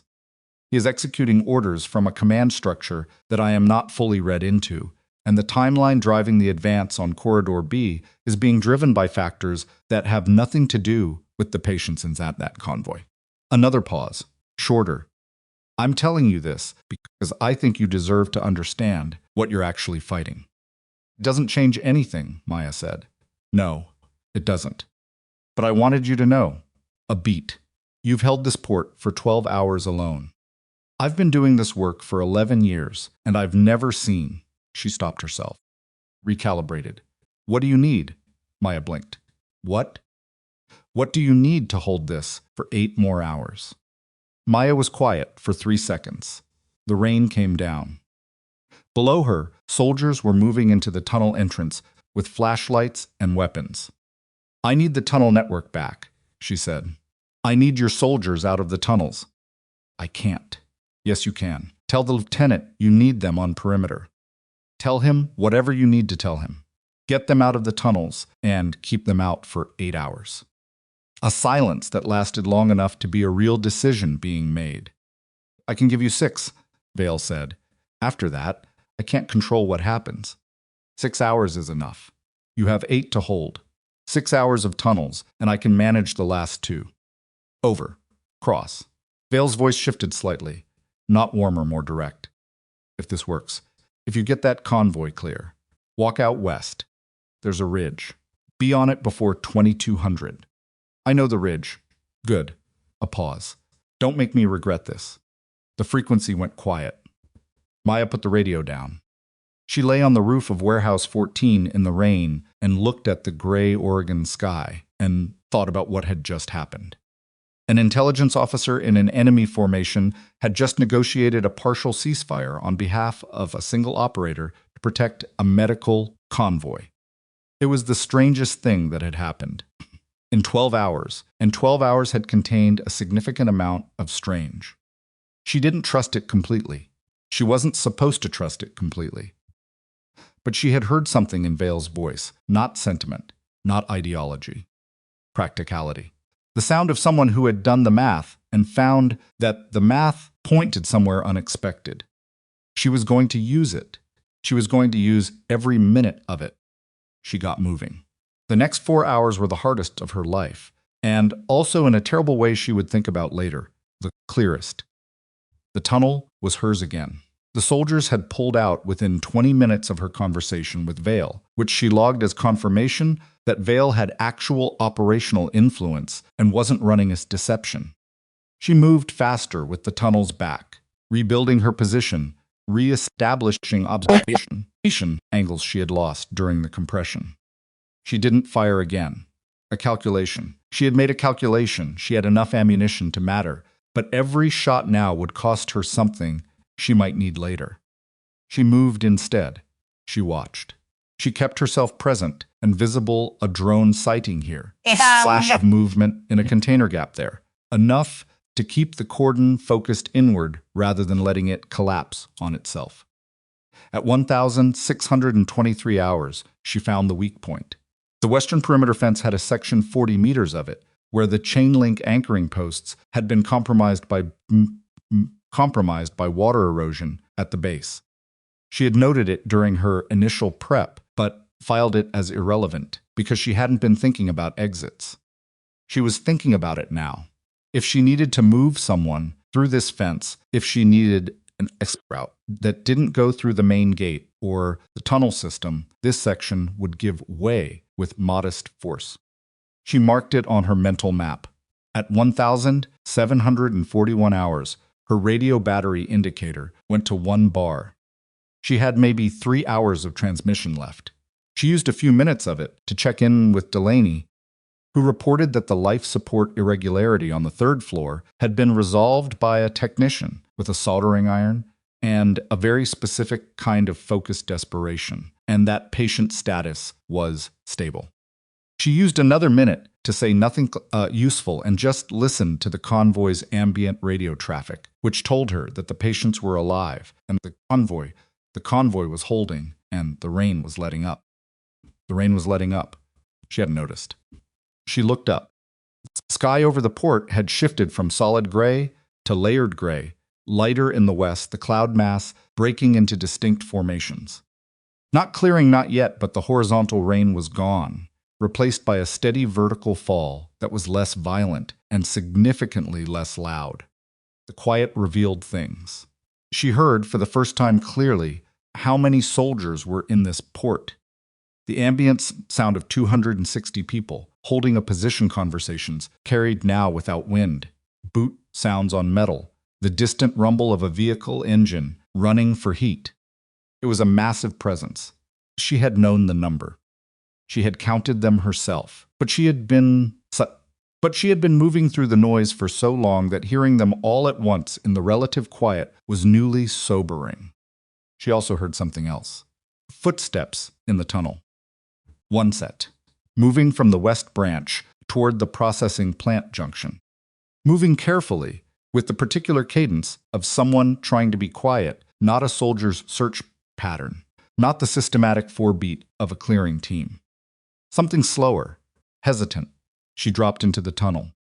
She moved toward the junction with the carbine up, using the wall for reference, breathing through her nose. The footsteps stopped. She stopped. 20 seconds of silence. Maya. The voice came from the dark ahead of her. It's me. Don't shoot. Everything in her went still. She said, "How did you find the tunnel?" "The survey," Voss said. "The 1987 utility survey. I read the same packet you did." "You read the intel packet. I still have friends in regional command." I said that. She could hear him in the dark, his breathing, slightly labored, the sound of someone who was not a young man moving through a flooded tunnel in the dark and feeling the cost of it. She should have been furious. She knew she should have been furious. She reached for it and found something more complicated, instead something that had her throat tighter than she expected. "You said you'd wait at the ridge." I lied. "Colonel." "I know." His voice was completely level. "I know, Maya. But I need you to hear something." She lowered the carbine slightly. There's a secondary element," he said. "Moving up the mountain road. I saw it from the ridge before I came in. 2 vehicles, different from the main force, lighter, faster. Moving without lights. They're not here yet, but they will be within 2 hours. And I don't think they're part of the same command structure as your lieutenant." She absorbed that. How confident? 80%. The vehicle type is different. The movement pattern is different. And they came from a different direction than the main force. She thought about Vale's words. The force pushing this mission is not the lieutenant's. A command structure she wasn't fully read into. The second element, she said. "Are they heading for the port or the mountain road?" "The road," Voss said. "The convoy route." Her stomach dropped. "How far from the convoy staging area?" "At their current speed, 3 hours." "Maybe 2.5. She ran the numbers. 2 hours, 47 minutes to 2200. 2.5 hours for the secondary element to reach the convoy. If the convoy stayed in holding, the secondary element reached them. If the convoy moved, it moved through a port that was still held by the main force. There was no version of this that worked the way she had planned it. She stood in the tunnel, in the dark, and she thought hard and fast. The way Voss had spent 18 months teaching her to think, not panicking through the variables, but moving through them methodically, finding the one factor that changed the geometry. "Can the convoy move through the port on the Eastern Service Road?" she said. "The service road is narrow. For medical transport vehicles. Can it work?" A pause. "Possibly, if someone cleared the access. The gate on the south end is padlocked. I have a climbing kit. And the eastern path runs along the fence line. The main force doesn't have active coverage on the east fence right now." Vale pulled them back. She was already moving. "How do you know about Vale?" she said. "I've been listening to your radio." She almost said something sharp. Swallowed it. "Stay behind me," she said. "Exactly behind me. Don't speak. Don't stop, unless I stop. If I tell you to get down, you get down immediately. Do you understand? And Colonel." She paused. "When we get to the fence line, you are going through it and you are not coming back. Non-negotiable." A silence. "Agreed," he said. She started moving. He followed. She listened to his breathing behind her and felt something she didn't have a name for. Not quite relief, not quite fear. Something older. The presence of a person you trust completely in a situation you cannot control, which is its own kind of terrible comfort. The tunnel was 300 meters to the eastern branch exit. She moved fast, and she was halfway there when the explosion happened. It came from above and behind from the processing plant section of the tunnel network. Not directly above her, but close enough that the concussive wave hit the tunnel walls and sent a crack running through the ceiling that she felt in her teeth before she heard the sound. The explosion was followed immediately by the groaning collapse of a substantial section of concrete overhead, not directly above her position, but close, and the structural cascade that followed was working toward her. She turned. "Run," she said. Voss was already moving.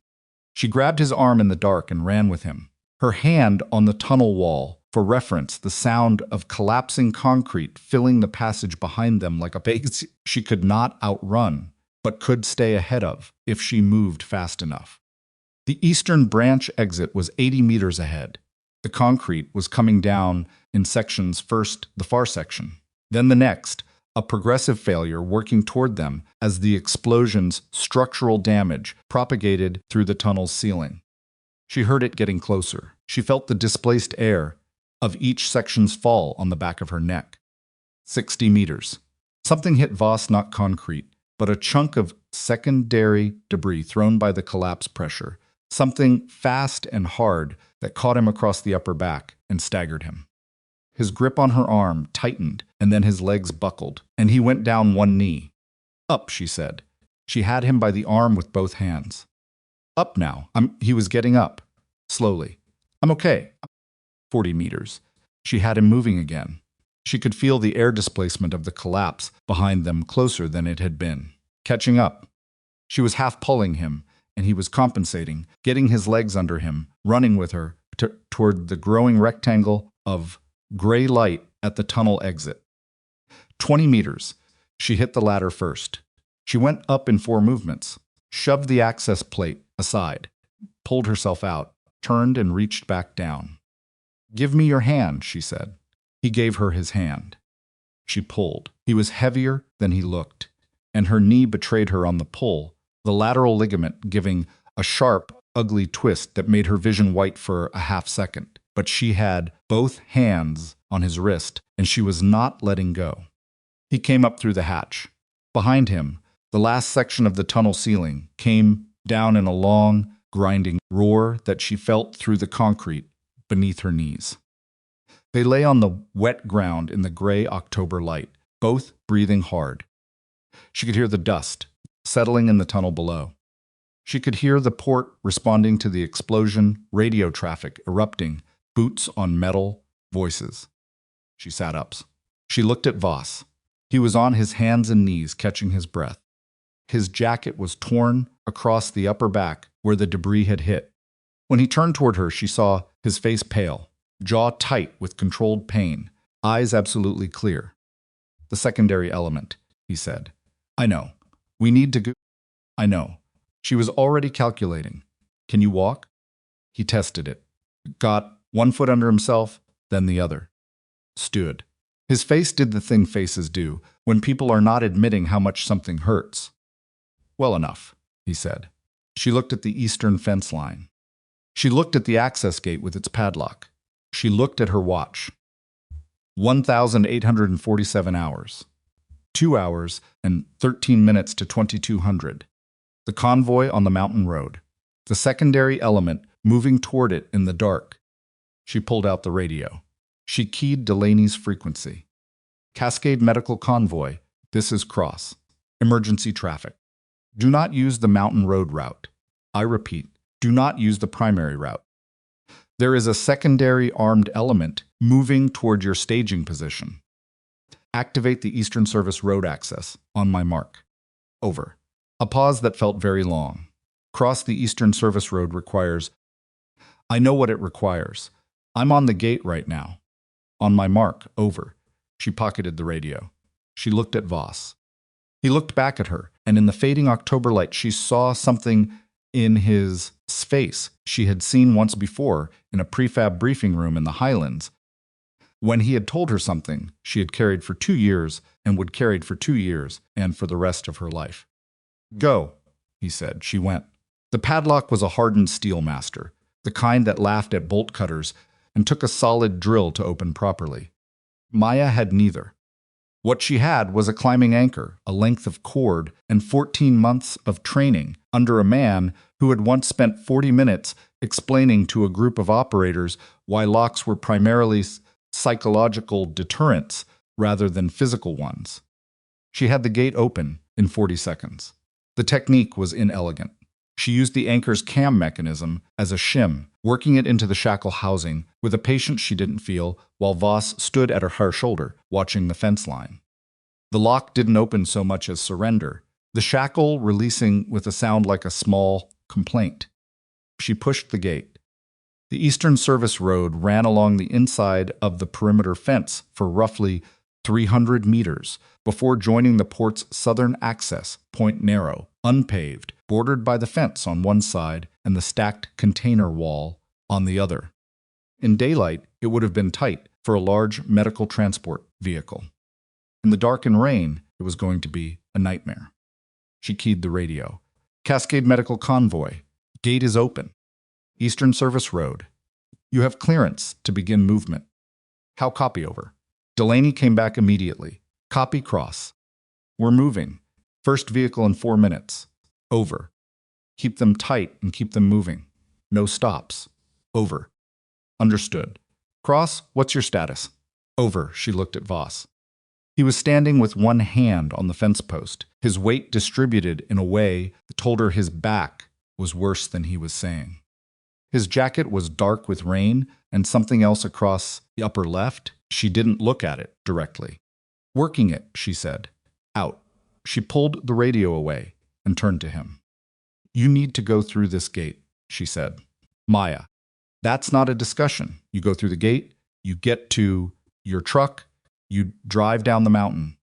The convoy is going to be coming through this route, and I need this access clear." He looked at her for a moment. His eyes went to the radio in her hand, to the port interior, back to her face. "The secondary element," he said. 2 vehicles. They were running without lights, which means they know where they're going.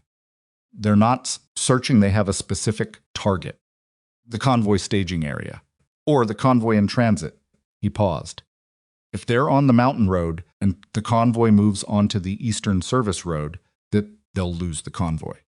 But only if whoever is running that secondary element doesn't have the service road in their picture. She thought about Vale, about the intelligence package that had flagged the convoy as a secondary consideration. About a command structure Vale wasn't fully read into. If the secondary element is operating on separate intelligence, she said slowly, they might not know about the service road at all. It's not on any current port map. The 1987 survey is the only document that shows it clearly, and that survey is not in circulation. You're saying we might already have fixed it? I'm saying it's possible. She stared at the gate, at the road beyond it, at the mountain invisible in the dark and rain. "Go through the gate," she said. "What are you going to do?" "I'm going to make sure the lieutenant's element stays static for the next 2 hours. And I'm going to deal with Vale." "Deal with her how?" "I don't know yet." She met his eyes. "Gate now." He held her gaze for 3 seconds. Then he moved toward the gate, and she watched him go through it with the careful movement of someone managing a real injury, without admitting it, and watched him walk along the fence line, toward the tree line without looking back. And she stood at the open gate in the rain and listened to the sound of his footsteps fade. Then she locked the gate from the inside using the cord. Not secure. It would hold for a few minutes if someone tried it without looking closely. A few minutes was what she needed. She turned back into the port. She found Vale's frequency at 1,903 hours. Not the tactical net, and not the command link she'd used before, a third frequency, narrowband, that she had caught fragments of during the conversation earlier, and spent 20 minutes triangulating during her movement back through the Eastern Container Row. It was a personal channel or close to it. The kind of frequency you used when you needed to say something that wasn't going on the official record. She keyed it. Veil. A silence that lasted exactly 4 seconds. Cross. No surprise in the voice. Maybe the absence of surprise was itself information. How did you find this frequency? You broadcast on it twice during the command link conversation. Your encryption was on, but your frequency wasn't masked. Basic intercept. She paused. The secondary element on the mountain road. Is that yours? A longer silence. No, Vale said. Is it your command structures? Peripherally. What does that mean? It means I knew it existed. I did not know its objective. Vale's voice had changed, not softer, but stripped of its professional overlay. More direct. When you told me about the convoy, I started putting things together. Secondary elements timeline, the command pressure on the advance, the target package we were given. She stopped. The convoy wasn't a secondary consideration. It was the primary target. We were the distraction. Maya held the radio and let that sit for a moment. You were supposed to hold the main gate, she said. Force the convoy to wait. And while it waited, the secondary element would reach the staging area. Yes. A pause. I believe so. I cannot confirm it. You pulled your soldiers off the tunnel network, based on a deal you made with me. You bought me 6 hours. I did. Did you know then? A longer pause than any of the others. I suspected, Vale said. I needed time to confirm, and I another stop. I needed someone to protect that convoy while I confirmed it. Maya closed her eyes for 2 seconds. So you used me. You were already doing it. That's not the same thing. No, Vale said quietly. It isn't. I know that. The rain came down. Somewhere in the port behind her, a radio crackled with a position report. She heard the lieutenant's voice acknowledging it. Steady, methodical, running his cordon. The secondary element, Maya said. Can you stop it? Not directly. I don't have communication with that unit. They're operating on a separate chain. Another pause. But if the convoy isn't where they expect it to be, it isn't. I rerouted them 20 minutes ago. A silence. Then they'll reach an empty staging area, Vale said. Yes. And when they report that, whoever is running them will know something changed. They'll try to find the convoy. They won't find it. Not in time. Maya looked at her watch. 1,921 hours. The convoy will be clear of the port boundary in approximately 40 minutes. Once they're clear, they're on a highway with public visibility. The secondary element can't touch them there. No, Vale agreed. They can't. Another silence, different from the others. Longer. The kind of silence that exists when two people on opposite sides of something have arrived at the same place and neither of them entirely knows what to do about it. Cross. Vale's voice was very level. When this is over, whatever report gets filed, I have no control over what your chain says about tonight. But I want you to know that what I know about what you did here, I will say it accurately. I don't need that. I know you don't. I'm saying it anyway. A pause. Get your people out. The frequency went quiet. Maya put the radio in her pocket and looked at the port around her.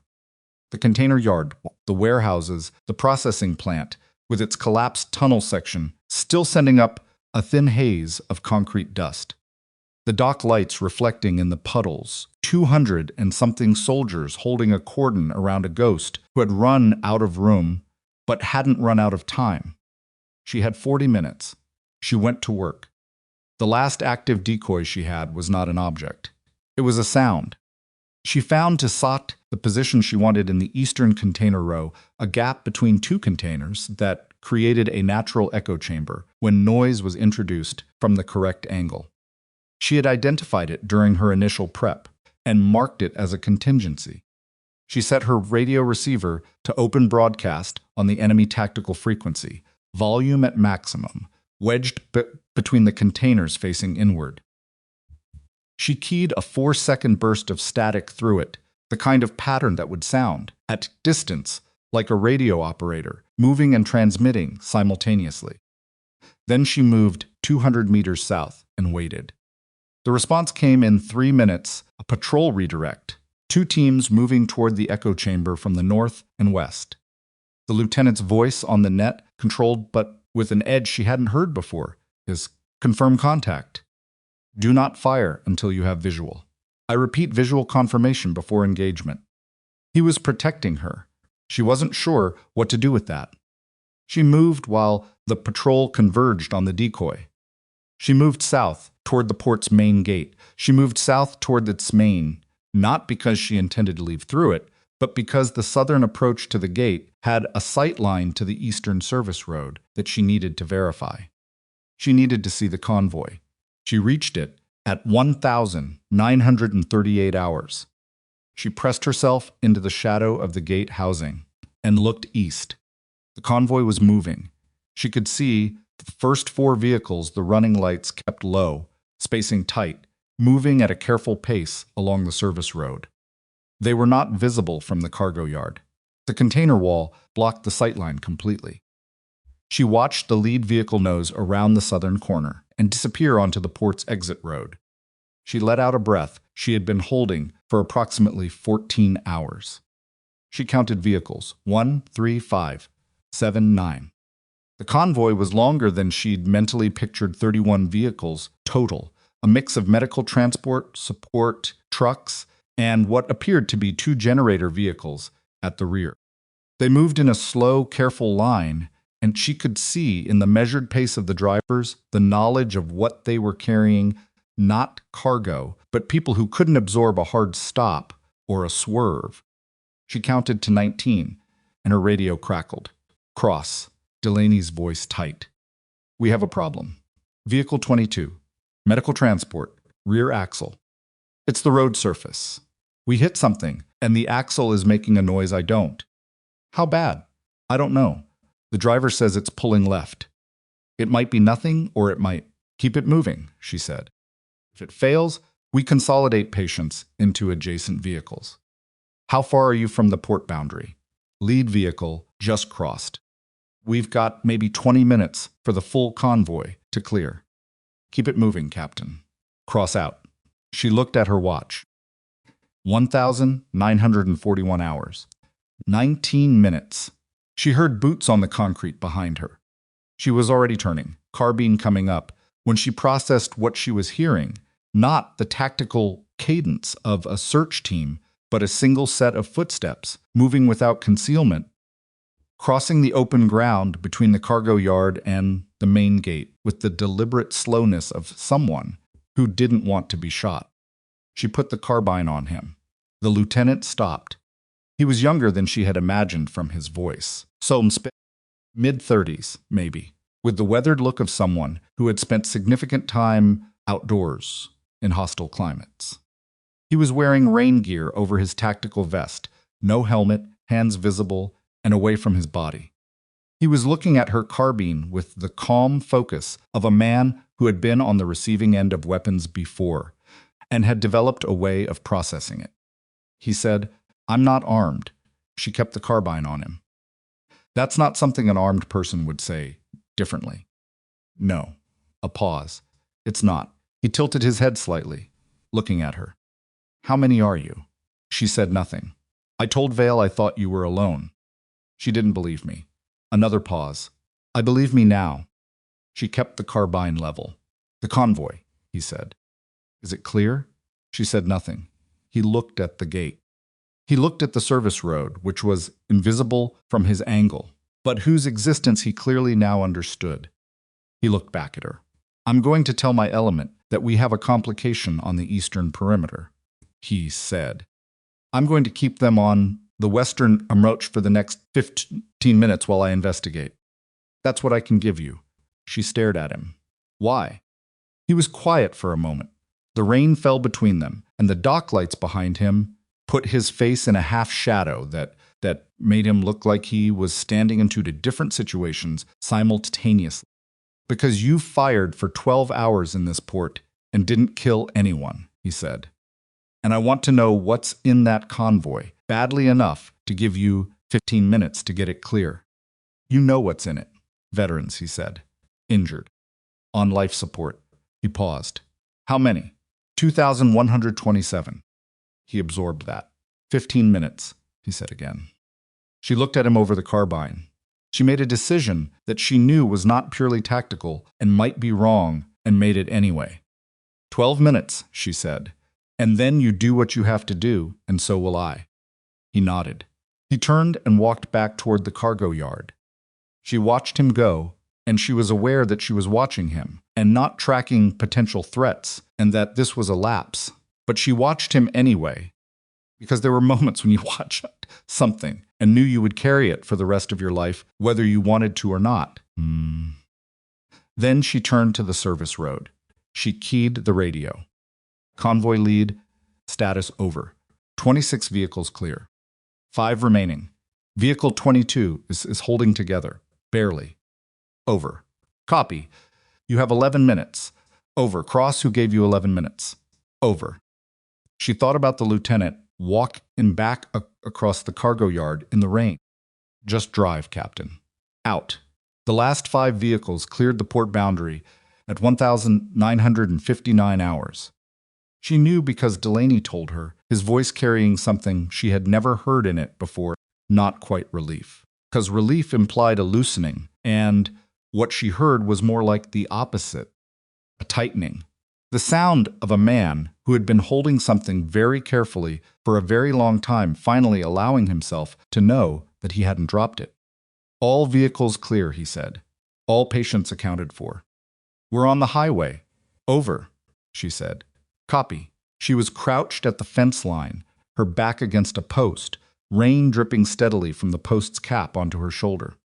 Her knee was a steady fire that she had stopped managing and started simply tolerating. Her hands were cold. The carbine was across her knees. Cross. Delaney's voice again. I need to file a report. I need to know who you are. She thought about that. Maya Cross, she said. Operator, 3rd Special Operations Detachment. Authentication, Sierra Kilo 4. A pause. Cross, my report is going to say that a single operator held Blackwater Port for approximately 17 hours against a battalion-strength armed element, enabling the evacuation of 2,127 patients, including 400 on continuous life support, with 0 patient casualties. And he paused. How many enemy casualties? I need to report that. She thought about the score she kept. The shoulder. The leg. The radio operator. The question mark she had never fully resolved. 3 wounded, she said. No confirmed fatalities. A longer pause. 3 wounded, he said. In 17 hours. That's the count. Cross. He stopped himself. Started again. Is there anything you need right now? She looked at the port around her. The cordon still holding.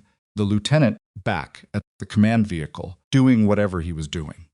Vale somewhere on a radio. 200 and something soldiers who had stopped an empty port from being an empty port, and nothing else.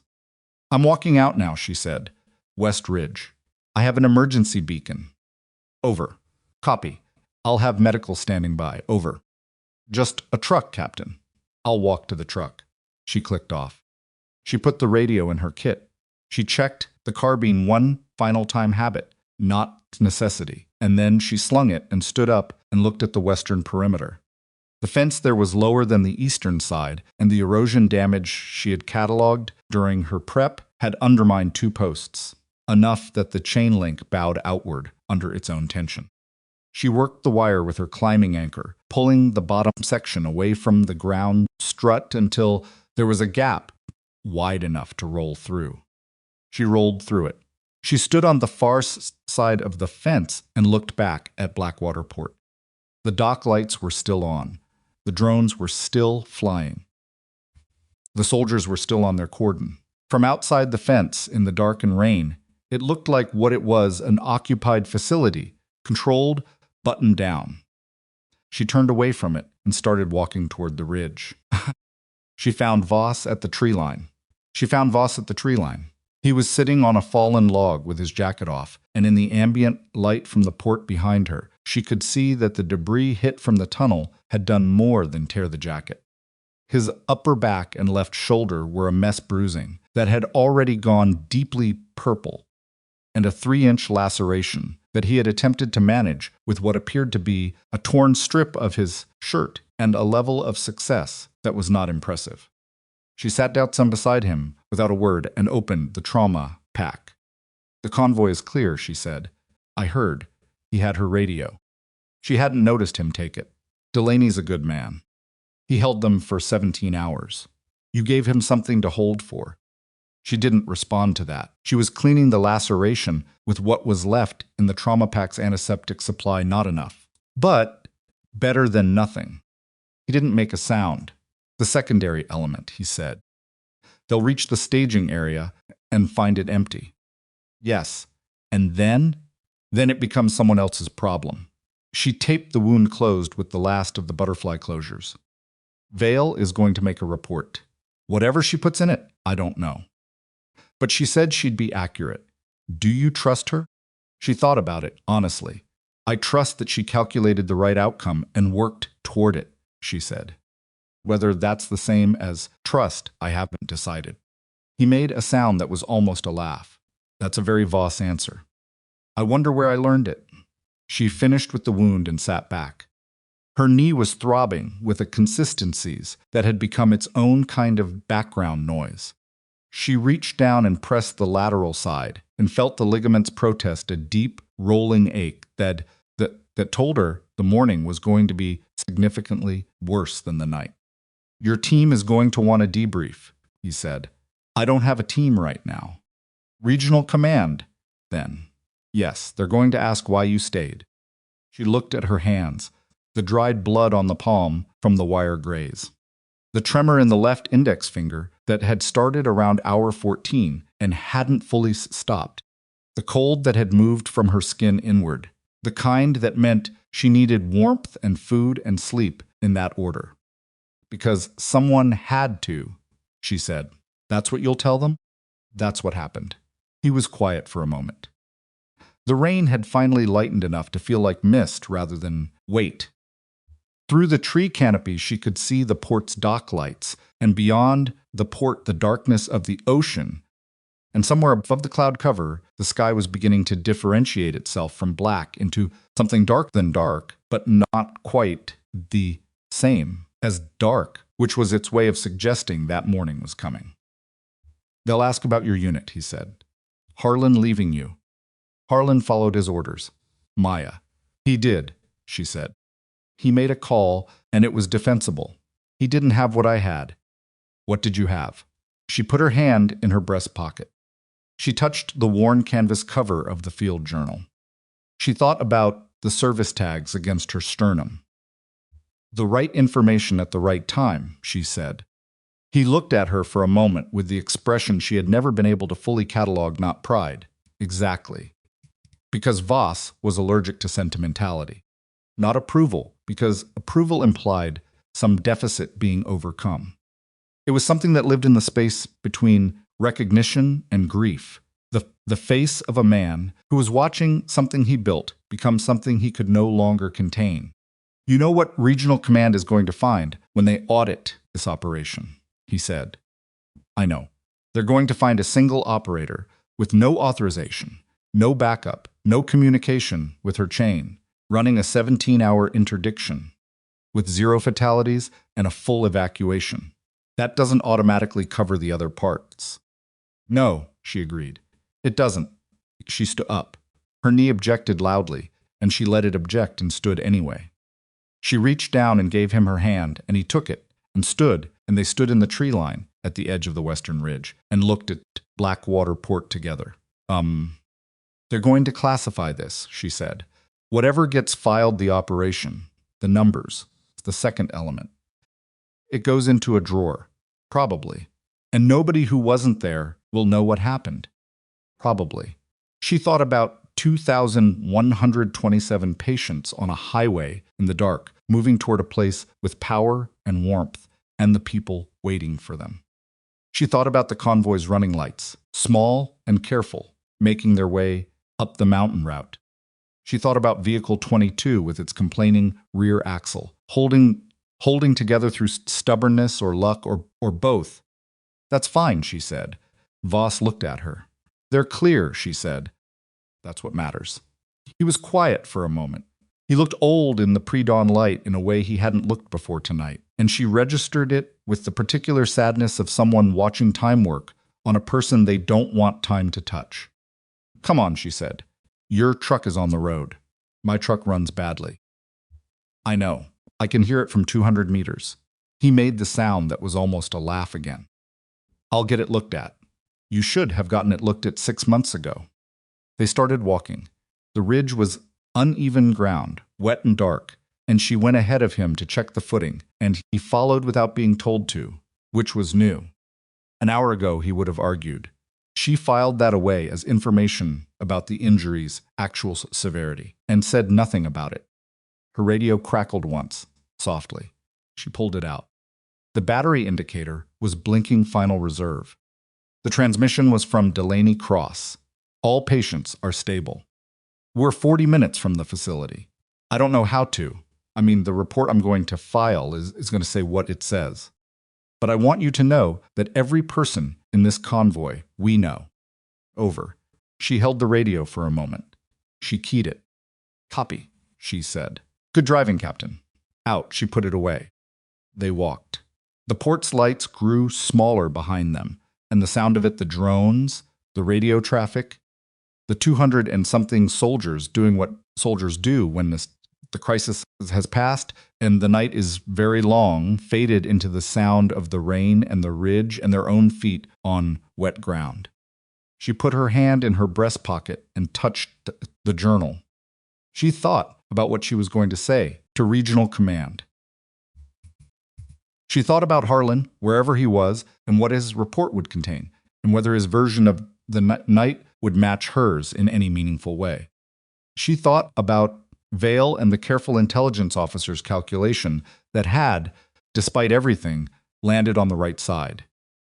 She thought about the lieutenant walking across the cargo yard in the rain, with his hands visible, giving 12 minutes to a woman with a carbine, for reasons she still wasn't entirely sure she understood. People were more complicated than the situations they were placed in. Voss had told her that once, and she had written it down, and she had not fully believed it until tonight. The truck was where he'd left it, pulled onto the gravel shoulder with its nose pointed downhill. She checked the tires all four and looked at the suspension, which she didn't like. She checked the bed, which held a first aid kit, 2 emergency blankets, a box of protein bars, and a handheld radio still in its packaging that he had bought and never opened. She opened the handheld radio packaging. She handed it to him. In case your phone dies, she said. He looked at the radio in his hands. He looked at her. He opened his mouth to say something, and she saw whatever it was form and then get put away. Get in the truck, she said. He got in the truck. She stood at the driver's window while he started the engine badly, the idle, rough and hunting, and she looked at him and tried to memorize something she couldn't name. Not his face. Exactly. She knew his face. Something about the specific quality of his being there. The weight of it. The debrief, he said through the window. When they ask you why you stayed, you can give them the operational answer. The strategic answer. The answer about the patients. He paused. But Maya, you know why you stayed. She said nothing. You stayed because you couldn't leave them, he said. Not because of training, not because of orders, because you couldn't leave 2,000 people to that. He held her eyes. That's not a weakness. That's not sentiment. That's what makes a soldier worth a damn. She put her hand on the window frame. Drive carefully, she said. The road is wet. She stepped back. He drove. She watched the truck's taillights until they disappeared around the first bend of the mountain road, the engine's rough idle fading into the dark. Then she turned back toward the ridge, and she activated the emergency beacon, and she sat down on a rock in the rain and waited for the truck that would come for her, and she held the field journal in both hands and didn't open it. And the sky in the east began, very slowly, to become a different kind of dark. The beacon signal was a steady pulse. She could feel more than hear a small orange light blinking at 2-second intervals from the device clipped to her vest, broadcasting her position on the emergency frequency to anyone listening. She sat on the rock and waited, and did not think about the knee or the hand or the cold that had settled into her chest cavity like a tenant who intended to stay. She thought about the journal. She had it open on her knees now, not reading. The light was too poor for that, and she knew most of it from memory anyway, but feeling the weight of the pages between her fingers. The worn spine, the places where the cover's canvas had rubbed through to the cardboard beneath. Voss had carried this journal for 11 years before he gave it to her, and the 11 years were visible in every crease and water stain and pencil-erased margin note that had left a ghost impression on the page. She turned to the last entry. His handwriting there was smaller, more compressed, the way handwriting gets when a person is writing toward the end of available space and doesn't want to stop. She had read it so many times that reading it now was more like remembering than reading. The mission is not to win every engagement. The mission is to protect what matters long enough for it to survive. Everything else is secondary. Everything. Below that, in writing so small, she had to bring the page close to her face, was something she had not noticed until the third or fourth reading, months after he had given her the journal. EV, for whoever carries this next. Don't forget why you started. She sat with that for a while. The ridge was quiet. The rain had finally pulled back to a thin mist that caught the first gray light of pre-dawn and turned it into something diffuse and soft. The world, going from black to charcoal to a dark blue-gray that was not yet morning, but was no longer night. Below her, Blackwater Port was still lit, the dock lights, the vehicle headlamps, the small moving pinpoints of flashlights as the cordon maintained its positions. She watched it and felt something settle in her chest. Not peace exactly, something more earned than peace. The particular stillness that exists at the end of a thing that required everything you had. She heard the truck before she saw its lights. The extraction vehicle was a black SUV, not a truck, driven by a man she didn't recognize, young, serious, a contractor's ID clipped to his vest rather than a unit patch. He stopped 20 meters from her position and got out and left the engine running and walked toward her with his hands visible in the way of someone who had been briefed that she was armed and possibly operating on hair trigger after 17 hours. Smart. She stood up when he reached her.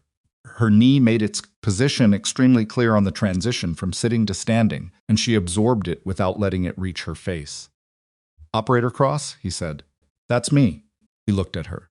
She knew what he was seeing, a soaked, mud-streaked operator with a taped-up hand and a gait that was not quite right, and 17 hours of accumulated damage written across her in ways that couldn't be concealed. He had the professional courtesy not to comment on any of it. "Vehicle's warm," he said. "There's a medic at the staging point, 40 minutes out. I need a debrief location. Regional Command, Fort Medford. They're expecting you. Who's running the debrief?" He hesitated in a way that told her the answer was complicated. "Colonel Price," he said. "And someone from D.C. I wasn't given a name." She absorbed that. Price, she knew, a careful bureaucratic officer who had spent his career managing risk rather than taking it, the kind of man who was excellent in a debrief room and would have been a liability in the field. Someone from D.C., unnamed, was either very important or very deliberate about not being named, and neither of those options was comfortable. "All right," she said. She got in the SUV. The heat hit her immediately, the kind of warmth that becomes painful when you've been cold long enough, the nerve endings registering it as something between relief and assault. She sat in the passenger seat and let it work on her, and said nothing for the first 10 minutes. The contractor drove carefully. The mountain road was wet, and the curves were tight, and he took them at a speed that acknowledged the conditions rather than ignoring them. She noted that and filed it. You could learn things about a person from how they drove in the dark on a bad road. "The convoy made it," he said. at a straightaway, not looking at her. I know. All patients accounted for. The life support systems held. A pause. The word I heard was that a technician fixed one of them with a soldering iron, and I heard. He was quiet for a moment. 17 hours, he said. It wasn't a question. She didn't answer it. I did a 2-year rotation with the 3rd detachment, he said. 4 years ago. I know what those operators train for. He paused again. I don't know anyone who could have done what you did tonight. She looked out the window at the dark tree line, passing. You don't know me? She said. No, he agreed. I don't. They drove the rest of the way in silence.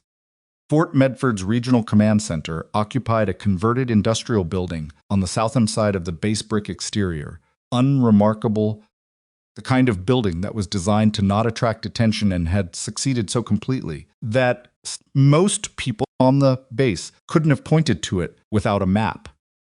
Inside, it was all fluorescent lighting and the particular institutional smell of a place that ran on coffee and organized urgency. Maya had been in buildings like this before. She walked in with the contractor behind her, and a medic who appeared at the entrance took one look at her knee and started asking questions. She answered truthfully and briefly while continuing to walk toward the room with the light on at the end of the corridor. Operator, I really need you to stop moving so I can, after the debrief. Your ligament might be after the debrief. The medic fell in beside her, which she respected. He kept pace and kept asking questions, pain level, range of motion, when the injury had first presented, and she answered while walking, which was not comfortable but was manageable. She stopped outside the lit room. She looked at the medic. 30 minutes, she said.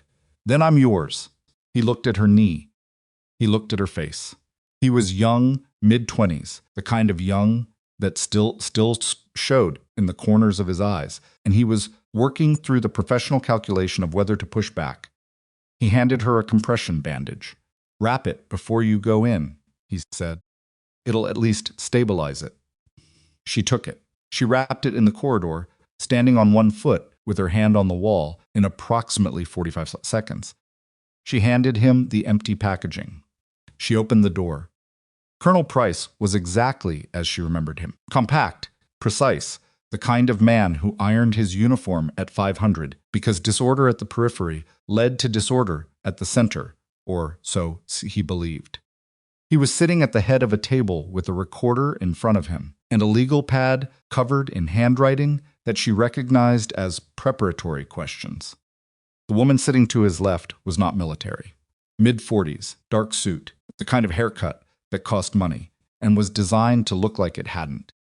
She had a laptop open, and her hands folded on the table, and she was watching Maya enter the room with the specific quality of attention that meant she had been watching the door for some time. Maya sat down without being invited. Operator Cross, Price said. I want you to know that this debrief is being recorded for the official record, and that you are entitled. I know my rights, Colonel. A pause. All right, he settled. Start from when your unit departed Blackwater Port. She started from when her unit departed Blackwater Port. She gave it to him straight timeline, decisions, tactical actions, outcomes. She didn't editorialize. She didn't justify. She stated what she had done and when she had done it and what the result had been, the way Voss had taught her to report, facts first, context, analysis only when asked. Price made notes. He interrupted twice, once to ask about the radio relay destruction and once to ask about the tunnel system's use, and she answered both questions with the same factual economy. When she finished, the woman in the dark suit spoke for the first time. The secondary element, she said. You rerouted the convoy specifically to avoid them. Yes. Based on information provided by an enemy intelligence officer. Based on information I assessed as credible and cross-referenced with my own operational observation. Yes, you trusted an enemy asset. I trusted a calculation that pointed the same direction mine did. Maya looked at her directly. She kept her end. The convoy is clear. The woman made a note on her laptop. Her expression hadn't changed since Maya sat down. "Vale," the woman said. "We know who she is. We've been watching her for some time." A pause. "She is not exactly enemy. The situation is more complicated than that. I gathered what she told you about the secondary element. She was right. The element was operating on a separately chain that her command structure had contracted, and the target was not the port. It was the convoy." Another pause. Patients were incidental. They were leverage. Maya sat with that. "Leverage for what?" she said. "That is not something I'm going to discuss in this debrief." The woman's voice was precise and entirely without apology. "What I will tell you is that the secondary element reached the staging area, found it empty, reported that, and withdrew. The operation, whatever it was intended to accomplish, failed. Because the convoy used the service road. Because you rerouted the convoy to the service road." The woman looked at her. "Yes." A silence. Price cleared his throat. "I want to address the matter of authorization, Operator Cross. You remained in an active zone without unit support, without command authorization, and without—" "I had a radio," Maya said. "I was in contact with the convoy commander throughout. I identified myself on the emergency frequency. You identified yourself as sufficient. I identified myself with authentication code Sierra Kilo 4. The deception was necessary. You were alone, Operator. I was aware of that." Price set his pen down. He looked at her with an expression she had seen before on careful men, the expression of someone who was holding two irreconcilable facts and needed to find a way to put them in the same room. The fact of the unauthorized action. The fact of the outcome. 2,127 patients, he said. "Yes, 3 enemy wounded, no fatalities. Confirmed 3. There may be 1 additional I don't have visibility on. 0 Allied casualties. Colonel Voss sustained a back injury and a laceration. He was a civilian consultant who entered the operational area without authorization. That's on me. I should have been more insistent about keeping him outside the perimeter." Price blinked. Voss was in the port. He was in the tunnel when it collapsed. He assisted with the eastern gate access, and then was evacuated before the convoy moved. Price looked at his legal pad. He was recalibrating something. She watched him do it. "He entered the port on his own initiative," she said. "His information about the secondary element was operationally significant. Without it, I would not have rerouted the convoy in time." Maya. Price used her first name. She noted it. "I'm trying to understand what I'm supposed to do with this report." "You understand that, right?" "A solo operator, no authorization, 17 hours, an enemy battalion, a classified secondary element. 2,127 patients," she said again. He was quiet. The woman in the dark suit closed her laptop. "Colonel Price," she said, "I think we have what we need for the operational record." She looked at Maya. "Operator Cross, your debrief is complete for my purposes. There will be additional process from your chain of command regarding the authorization question. That is not my lane." A pause. "For what it's worth, and I recognize that may not be much what you did in this port will be studied. The outcome data alone is." She stopped herself. "The report will reflect accurately what occurred." "Will the report be classified?" Maya said. The woman's expression shifted by something very small. "Most of it," she said, "yes." "Then the people in that convoy will never know." "No, most of them won't." Maya looked at the table, at the recorder blinking its red light, at Price's careful handwriting on the legal pad. "That's fine," she said. She meant it. The medic was waiting in the corridor. He did not say anything about the 30 minutes having become 52. He simply indicated the examination room, 2 doors down, and she followed him into it and sat on the paper-covered table and let him work. The knee was, as he had suspected and she had known, a partial ligament tear aggravated by the night's activities into something that was going to require 3 weeks of restricted activity and possibly a surgical consult. He told her this with the careful directness of someone who expected pushback. she said. All right. He looked up from the examination. All right, he said. What else would I say? He considered that. Most operators I've seen with this kind of injury want to argue. Does arguing change the ligament? He smiled despite himself. No. Then I'll take the 3 weeks. He wrapped it properly, which felt different from the field wrap in the corridor. Tighter, more structured, the work of someone who knew what he was doing. While he worked, she looked at the ceiling and thought about Voss, and whether the laceration on his back had been properly addressed, and whether the truck had made it down the mountain without throwing the rod she had been worried about. She pulled out her personal phone, the one she'd kept in the waterproof case in her kit throughout the operation, untouched, off. She turned it on. She found Voss's number. She typed, "You make it down okay?" She waited. 3 minutes later, yes. Truck is fine. You? She looked at the medic, wrapping her knee. Partial tear. 3 weeks restricted. A pause.